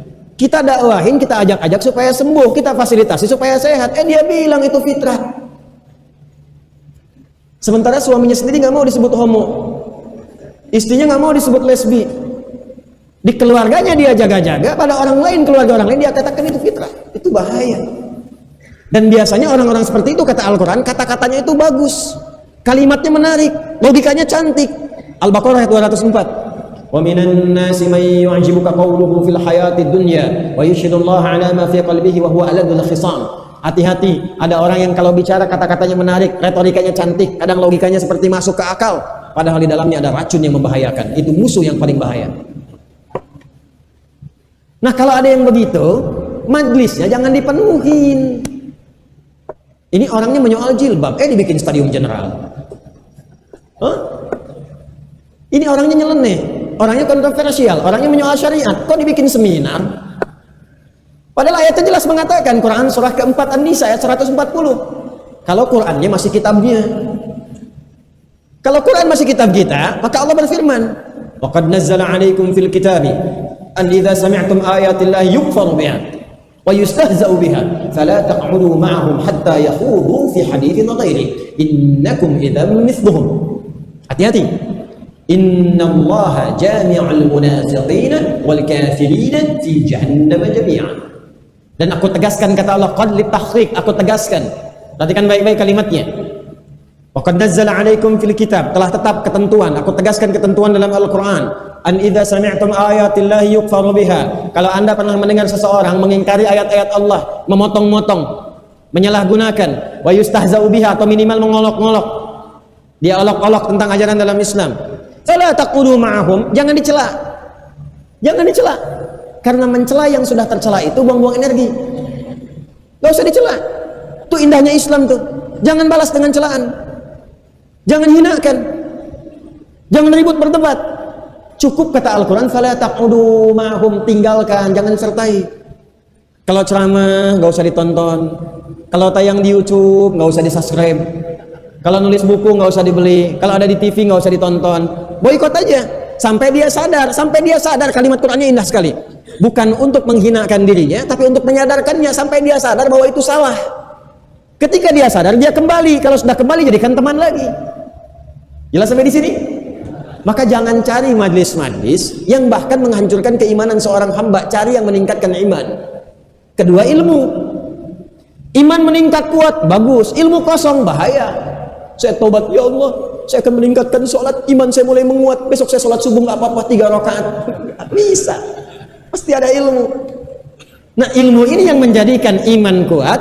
Yang kedua, nyaman ibadah. Kalau ilmunya banyak, pilihannya banyak, enak. Ada yang aslun, ada yang far'un, ada yang usul, ada yang furu'. Pada yang asal kita sepakat, pada yang furu' kita bisa toleran. Jadi kalau ilmu banyak, pilihannya banyak, gak akan terjadi perpecahan. Gak akan terjadi saling menghinakan. Gak akan terjadi saling mencela. Yang kunut tahu ilmunya, oh ini jalurnya. Imam Syafi'i jahar, ini jalurnya. Imam Malik ini kunutnya sir, ini jalurnya. Oh yang tidak kunut, ini Imam Abu Hanifah jalur hadisnya begini. Yang nazilah Imam Ahmad bin Hanbal jalurnya seperti ini. Maka ketika kita berada di posisi itu, Anda kunut, datang ke Saudi, mazhabnya Ahmad bin Hanbal. Oh kunutnya nazilah, nggak kunut, tahu ilmu, nggak ada masalah. Jadi nggak usah sujud sawi. Anda nggak kunut, Anda bermakmum di depan imam yang kunut, tahu hadisnya, tahu dalilnya. Allahumma hdina fi man hadait. Anda ucapkan amin. Kata Syekh Ibnu Utsaimin, Anda bermakmum di belakang orang yang kunut, imamnya kunut, maka Anda di belakang mengaminkan. Jangan sampai imamnya Allahumma hdina fi man hadait, Anda katakan bid'ah. Itu kurang ilmu namanya. Jadi kalau kita paham ilmu, yang tidak kunut paham dalil benar, yang kunut paham dalil benar, yang salah yang tidak sholat subuh. Sepakat? Bismillahirrahmanirrahim. Oh jahar, ini dalilnya 70 hadis. Bismillahirrahmanirrahim. Alhamdulillahi rabbil alamin. Sir. Oh ini dalilnya, sekian hadis. Alhamdulillahi rabbil alamin. Enggak pakai bismillah. Oh ini dalilnya. Salaita khalfa Abu Bakr wa Umar wa Uthman wa Ali. Ya aku salat di belakang Abu Bakar, kemudian siapa lagi? Umar, dan siapa lagi? Uthman, dan siapa lagi? Ali bin Abi Thalib. Ya, kemudian fastaftahu bi bismillahirrahmanirrahim. Alhamdulillahirabbil alamin. Mereka membuka dengan alhamdulillahirabbil alamin. Dalilnya. Bismillahirrahmanirrahim. Rakaat pertama.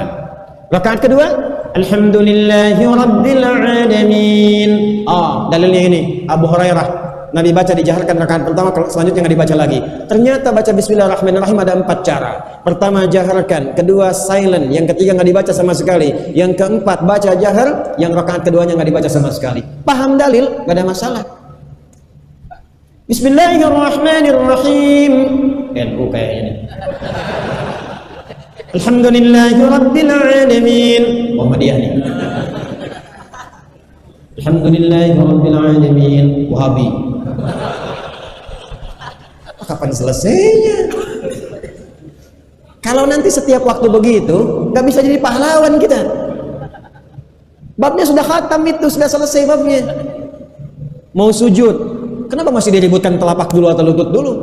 Mau pakai telapak? Boleh. Hadisnya riwayat Abu Hurairah di Sunan Abu Daud nomor hadis 840. Mau pakai lutut? Boleh. Di kitab yang sama Sunan Abu Daud nomor hadis 838, beda 2 nomor dari Wa'il bin Hujur. Lutut boleh, telapak tangan boleh, yang salah kepala duluan.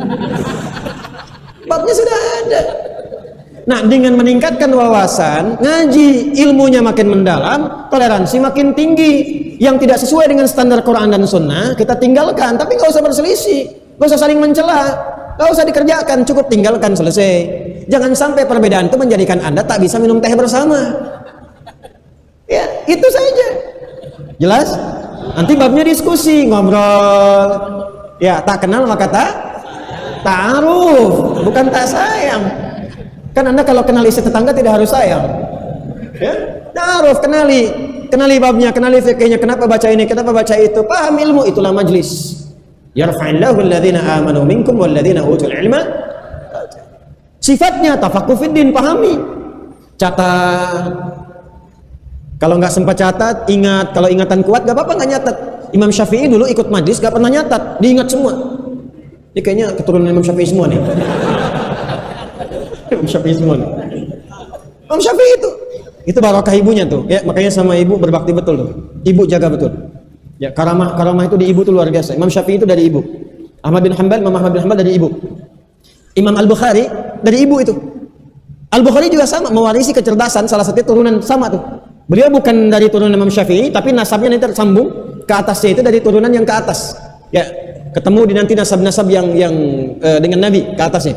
Ya, tapi Al-Bukhari punya nasab yang berbeda. Namanya Muhammad bin Ismail bin Ibrahim bin Al-Mughirah bin Al-Bardizbah. Tinggal di Kecamatan Ju'fa, Kabupaten Bukhara, Provinsi Khurasan, negara Uzbekistan. Bersambung dengan Imam Syafi'i di nasab ilmunya. Beliau Syafi'i. Tapi nanti yang paling luar biasa, ketajaman ingatannya nyambung. Imam Al-Bukhari itu buta matanya, usia 2 tahun. Nanti barokah Quran sembuh dengan barokah ngaji ibu. Ibu berdoa, singkatnya sembuh matanya. Kecerdasannya sama, nggak pernah nulis kalau diajar. Masuk majlis ilmu dengar aja, sekali baca hafal, sekali baca. Dengar 100 hadis, diacak semua hadisnya, diurutkan satu persatu sesuai dengan sanad dan susunan hadisnya. Imam Al-Bukhari. Tapi kalau belum sampai ke sana, catat, rekam, ulang-ulang lagi. Kalau antum datang ke tempat majlis ilmu, niatnya seperti itu, fi sabilillah, kalau wafat langsung syahid fi sabilillah. Terakhir. Al-Quran.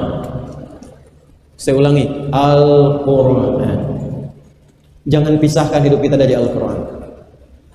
Di rumah baca. Kalau ada kajian, hadiri. Sekolahkan anak-anak yang ada Qurannya. Di Al-Irsyad ada ya? Ambil ada ya? Ada di Al-Irsyad. Cari. Kenapa Al-Quran? Al-Quran itu kalau sudah kita menjadi ahlinya, yang terikat dengan Quran. Ahli Quran itu ada 3. Satu ahli baca, namanya qiraah. Jadi dia belum hafal, tapi dia senang baca Quran. Sehari dia khatam 1 juz misalnya. Ada yang baru memulai 1 halaman, 1 lembar. Ada yang sudah 1 juz, 2 juz, ada yang 5 juz. Dia senang baca, sampai nggak bisa dipisahkan baca Quran dari hari-harinya. Kedua, pengkaji. Dia baca nggak rutin, maksudnya nggak seintens yang pertama, tapi dia senang mengkaji ayatnya. Hari ini dia kaji Ad-Duha, besok dia lihat tafsir Alam Nashrah, terus dia kaji itu. Yang ketiga, penghafal Quran. Tiga-tiganya, kalau dia wafat dalam keadaan sedang menjadi ahli Quran, tidak tertinggal kegiatannya itu, terus dia kerjakan. Bahkan ada yang wafat sedang munajaah, ada yang wafat sedang kajian, ada yang wafat sedang mengulang ayat hafalannya. Kalau dia berhasil melakukan itu, maka Masya Allah, jasadnya di alam kubur terjaga. Dan ketika dibangkitkan, ini langsung ayat dan hadis nanti. Ketika dibangkitkan, diperintahkan langsung oleh Allah untuk dipakaikan jubah kehormatan pada dirinya, dipakaikan gelang-gelang emas, dipakaikan di kepalanya tajul karamah, mahkota kehormatan. Lalu dipanggil orang tuanya, kedua orang tuanya yang beriman, walaupun orang tuanya belum hafal Quran, anaknya hafal. Di barakah anak itu karena kerja keras orang tua, dipanggil bapak ibunya, dipakaikan mahkota di kepalanya. Saya bacakan ayatnya dulu. Quran surah ke-35 Fatir di ayat 33. 32-nya untuk ahli Qurannya, 33-nya untuk penghargaannya. Saya baca dari 32 dulu. ثم أورثنا الكتاب الذين اصطفينا من عبادنا فمنهم ظالم لنفسه ومنهم مقتصد ومنهم سابق بالخيرات بإذن الله. Perhatikan kalimatnya. Lalu dengan keagunganku aku wariskan di antara hambaku yang menjadi ahli Quran. Cuma nanti ada orang yang zalim, ada orang yang cukup Qurannya untuk dirinya, ada orang yang bisa bermanfaat dengan Qurannya. Dzalika huwal fadlul kabir. Itu keutamaan yang luar biasa. Kalau ada orang wafat sebagai ahli Quran, mushaf di tangannya, rajin tilawah, rajin qiraah, rajin menghafal, maka saat dia kembali kepada Allah diperintahkan langsung jannatu adni yadkhulunaha. Hei ahli Quran, kamu masuknya lewat surga Aden. Dimulai masuknya lewat surga Aden. Nanti saat masuk diperintahkan dulu dia menggandeng bapak ibunya. Dari mana tahunya? Tafsirnya di surah ke-13, surah Ar-Ra'd. Ayat 23 sampai 24. Ayat 23 itu kalimat awalnya sama dengan Quran surah 35 ayat 33. Jannatu adni yadkhulunaha. Ada orang masuk lewat surga Aden, itulah ahli Quran di antaranya. Wa man salaha min abaihim. Sebelum masuk dia diperintahkan dulu gandeng bapak ibumu yang saleh. Gandeng dulu. Nanti di At-Tirmidzi nomor hadis 2915 Qurannya memohon berkata, Allahumma halli ya Allah, hiasi dulu dia ya dengan mahkota kehormatan, pakaikan. Maka dianugerahi dia mahkota kehormatan. Makanya anak-anak sekarang kalau wisuda Quran itu suka diberikan mahkota ya. Itu Masya Allah, walaupun yang hafal Quran anak orang lain, kadang-kadang kita yang neteskan air mata tuh. Nanti begitu dipakaikan, diperintahkan dipanggil bapak ibunya, mana si fulan, mana si fulana. Ini kamu hafal Quran atas jasa bapak ibumu nih, bapak ibumu yang menyekolahkan dia ke sekolah Quran, yang memasukkan kamu ke pesantren. Bu, Pak, luar biasa. Disiralkan, pakaikan mahkota di kepalanya. Setelah itu gandeng tangan bapak ibumu. Setelah itu pasanganmu wa azwajihim. Jadi kalau dia menikah nanti dia gandeng istrinya. Kalau yang perempuan gandeng suaminya. Kalau yang belum menikah, ya mudah-mudahan sebelum kiamat kurang 2 hari sudah menikah. Dia akan gandeng bidadari itu. Kemudian wa dzurriyyatim, dia gandeng keluarganya. Itu yang dimaksudkan memberi syafaat untuk 70 anggota keluarganya. Jadi belakang ikut anaknya, cucunya, kakaknya, saudaranya yang beriman beramal soleh. Nanti masuknya lewat mana? Tapi sebelum dia masuk setelah pakai mahkota, Qurannya mengatakan Allahumma zid, ya Allah berikan tambahan kepada ahli Quran, bedakan fasilitator. Yuhallawna fiha min asawir wa libasuhum fiha hadir. Maka dipakaikan gelang-gelang emas, dipakaikan jubah kehormatan, baru dia masuk ke surganya. Begitu masuk lewat surga Aden, diperintahkan semua malaikat untuk berbaris di setiap gerbang pintu surga. Wal malaikatu yadkhuluna alaihim min kulli bab. Salamun alaikum bima sabartum fa ni'ma uqbad dar. Kata Allah, hai semua malaikat, berjejer kamu berdiri di depan pintu surga, sambut sekeluarga besar ini masuk ke surganya nanti lewat surga Aden. Takbir. Maka masuklah sekeluarga besar itu dan semua malaikat mengatakan salamun alaikum bima sabartum. Selamat mendapatkan semua kemegahan ini karena Anda sabar saat itu. Jadi pahlawan itu sabar. Jadi pejuang itu sabar. Jadi mohon bersabar, ngaji sabar. Saya tahu lelah Anda datang. Saya tahu Anda capek, tidak sedikit harta dikeluarkan. Cuma memang surga itu mahal. Kalau hadiahnya snack dengan power bank, ya mungkin sedikit. Sabar. Bapak ibu merawat anak, sabar. Karena jihadnya ibu itu pada anaknya. Bapak yang berikhtiar mencari nafkah, sabar.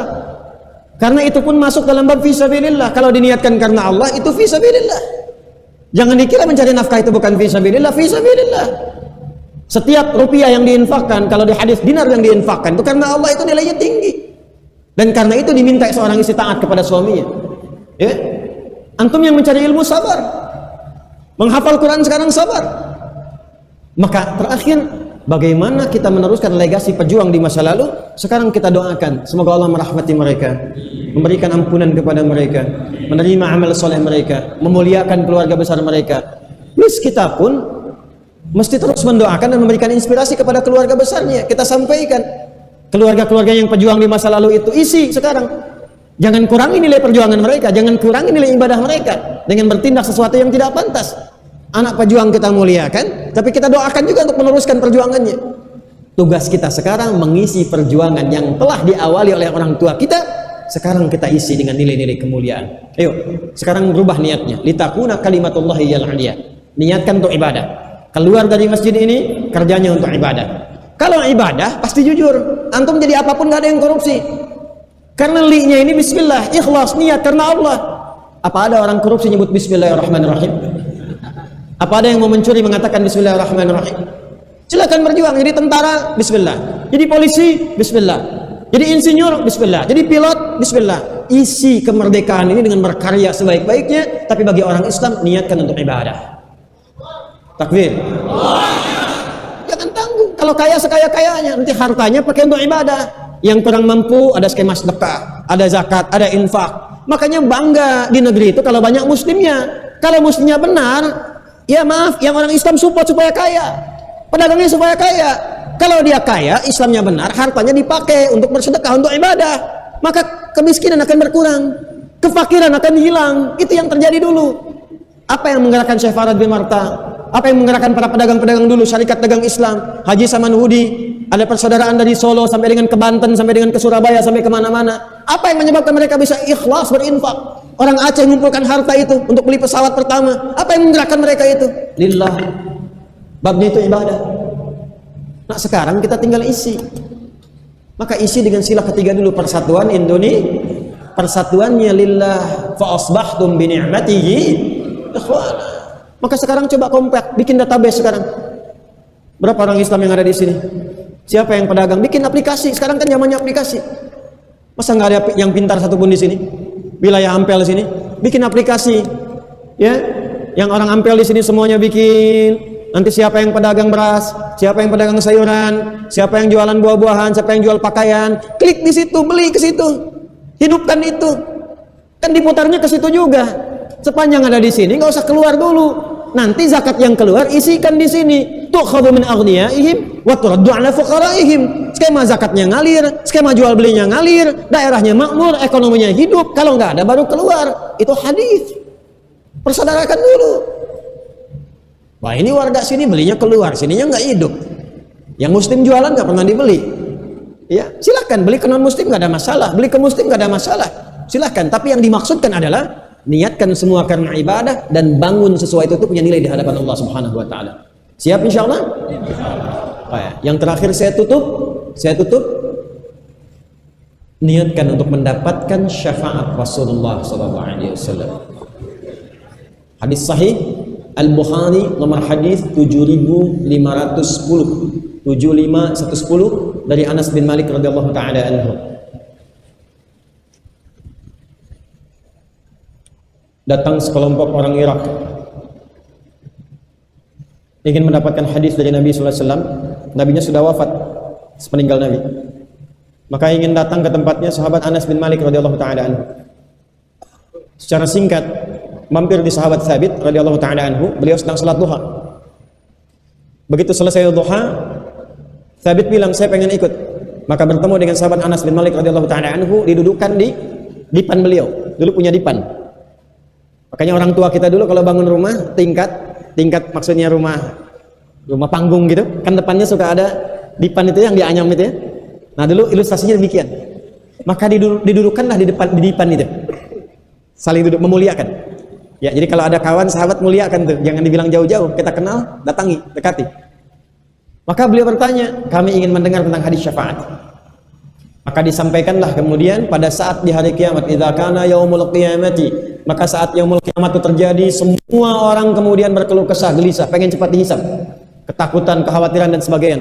Fa'atau ila Adam alaihi salam, maka mereka datang kepada Nabi Adam alaihi salam meminta syafaat. Faqala Adam alaihi salam, lastu minha, aku bukan bagian dari pemberi syafaat itu. Idhab ila Ibrahim fa innahu khalilullah, pergilah ke Nabi Ibrahim alaihi salam karena beliau khalilullah. Fa'atau Ibrahim alaihi salam faqalu ishfa'u lana, ishfa' lana. Maka datang ke Nabi Ibrahim AS, mereka berkata berikan syafaat kepada kami. Maka beliau berkata lastu minha, idhabu ila Musa AS fa innahu kalimullah, pergilah ke Musa AS karena beliau kalimullah. Fa'atau ila Musa AS faqala ishfa' lana, maka datanglah kepada Musa AS, mereka berkata berikan syafaat kepada kami. Maka beliau berkata, lastu minha, idhhab ila Isa alaihi salam fa innahu ruhullah. Pergilah kepada Nabi Isa alaihi salam karena beliau ruhullah. Fatau Isa alaihi salam faqalu ishfa' lana, maka datanglah mereka kepada Isa alaihi salam dan berkata, berikan syafaat kepada kami. Maka dia berkata, lastu min ahliha, aku bukan pemiliknya. Idhabu ila Muhammadin sallallahu alaihi wasallam. Maka datanglah kepada Rasulullah sallallahu alaihi wasallam, maka berkata Nabi Muhammad sallallahu alaihi wasallam, ana ahluha. Akulah yang diberikan kewenangan oleh Allah sebagai pemiliknya. Maka beliau kemudian menghadap Allah Subhanahu wa taala, fakana bi yaminil 'arsy, maka ada di sebelah kanannya arsy, maka berhadap pada Rasulullah kepada Allah Subhanahu wa taala, maka faulhima ilayya, diilhamkan kepadaku mahamidah, bagaimana cara memuji Allah. Kemudian beliau kharra sajida, bersujud kepada Allah. Saat sujud itulah kemudian dibangkitkan, dipanggil oleh Allah, ya Muhammadun irfa' ra'saka, bangkit, angkat kepalamu, sal tu'ta washfa' tashfa'. Sal tu'ta, minta diberikan, washfa', minta syafaat, tushfa', maka engkau diberikan kewenangan memberi syafaat. Maka apa kata Rasulullah SAW? Ummati, ummati, ya Allah, umatku, umatku, umatku, umatku. Ini nanti 4 kali disebutkan oleh Nabi SAW untuk memastikan semua umatnya mendapatkan syafaat dari Rasulullah SAW. Tapi masalahnya, apakah semua kita akan diaku sebagai umatnya Rasulullah? Karena orang ada yang datang ke haud Nabi dikatakan, pergi karena engkau bukan umatku. Maka bertakwalah kepada Allah Subhanahu wa taala, karena surga tidak akan dimasuki pertama kali kecuali oleh Rasulullah beserta umat beliau sallallahu alaihi wasallam. Perbanyak sholawat, jadi pejuang yang baik. Anak-anak jadi pahlawan untuk orang tuanya, orang tua jadi pahlawan untuk anaknya, dan setiap kita jadi pahlawan untuk bangsa negeri kita, dan niatkan semua itu sebagai ibadah kepada Allah Subhanahu wa taala. Baik, takbir. Siap insyaallah. Baik, kita akhiri dengan berdoa. Mudah-mudahan doa kita diterima oleh Allah Subhanahu wa taala, dan mudah-mudahan dengan itu semua seluruh kita diberikan kebajikan, dan semua apa yang kita kerjakan diterima oleh Allah Subhanahu wa taala. Sebelumnya saya ingin berharap semoga setiap derap langkah yang kita lalui sampai tiba di masjid ini insyaallah dinilai sebagai ibadah dan perjuangan kita oleh Allah Subhanahu wa taala. عن أبي الدرداء رضي الله تعالى عنه قال قال رسول الله صلى الله عليه وسلم من سلك طريقا يلتمس فيه علما سهل له طريقا إلى الجنة وإن الملائكة لتضع أجنحتها رضا لطالب العلم إن الله وملائكته يصلون على النبي يا أيها الذين آمنوا صلوا عليه وسلموا تسليما اللهم صل وسلم وبارك على حبيبك الكريم رسولك المصطفى الأمين نبينا محمد وعلى آله وصحبه أجمعين نحمدك كما علمتنا حمدا شاكرين وشكرا كما علمتنا شكرا ناعمين اللهم يا أرحم الراحمين إنا نسألك خير العافية إنا نسألك أحسن المغفرة ربنا لا تدع لنا في مقامنا هذا وفي كل مقام ذنبا إلا غفرته يا الله jangan biarkan ada satupun hamba-Mu datang ke masjid ini kecuali Engkau ampuni seluruh dosa-dosanya. Wala hamman illa farajtah, jika ada yang merasakan kegelisahan jangan biarkan ia pulang kecuali Engkau telah tenangkan keadaan hatinya. Allahumma wala asiran illa yassartah, jika ada yang merasakan kesulitan maka mohon angkat, hilangkan semua kesulitannya. Allahumma wala maridan illa syafaitah, jika ada yang tenang Kau dengan penyakit seberat apapun maka mohon ya Allah angkat dan sembuhkan penyakitnya. Allahumma idza kana hunalika minal mu'tamirin yusafiruna ila al-umrah min ajlika fayassir lahum umratahum, ya Allah jika ada di antara kami, kerabat kami, keluarga kami yang tengah akan menunaikan umrah maka mudahkan seluruh ibadah umrahnya, terima sebagai ibadah yang Engkau ridai, sa'yan mashkura, dhanban maghfura, wa tijaratan lan tabara. Allahumma ya arhamar rahimin idza kana hunalika min ibadika al-wasat Allahumma taqabbal minhum taubatahum, ya Allah jika ada ahli maksiat di tempat ini atau sekitaran tempat ini maka mohon terima taubat mereka ya Allah, berikan hidayah kepada jiwa mereka, bimbing mereka untuk kembali menjadi hamba yang saleh. Allahumma rabbana atina fid dunya hasanah wa fil akhirati hasanah wa qina adzaban nar, ij'al baqiyata hayatina hayatan thayyibah wa akhir wafatina husnal khatimah wa tawaffana muslimina syuhada alhaqna ma'al ladzina an'amta 'alaihim minan nabiyyin was-siddiqin wasyuhada'i was-salihin wa hasuna ulaika rafiqa. Allahumma subhanaka Allahumma bihamdika nashhadu an la ilaha illa anta nastaghfiruka wa natubu ilaik wa akhiru da'wana alhamdulillahi rabbil alamin. Demikian yang dapat disampaikan, dan saya sedikit umumkan catat tanggalnya. Hari Kamis tanggal 1 Desember, Kamis 1 Desember akan ada Hari Al-Quran, tapi diselenggarakan tempatnya di Pusdai, Pusat Dakwah Islam di Bandung di Jawa Barat. Insya Allah akan hadir ahli-ahli Quran termasuk dari luar negeri. Mudah-mudahan ada kesempatan yang baik untuk kita semua. Assalamualaikum warahmatullahi wabarakatuh.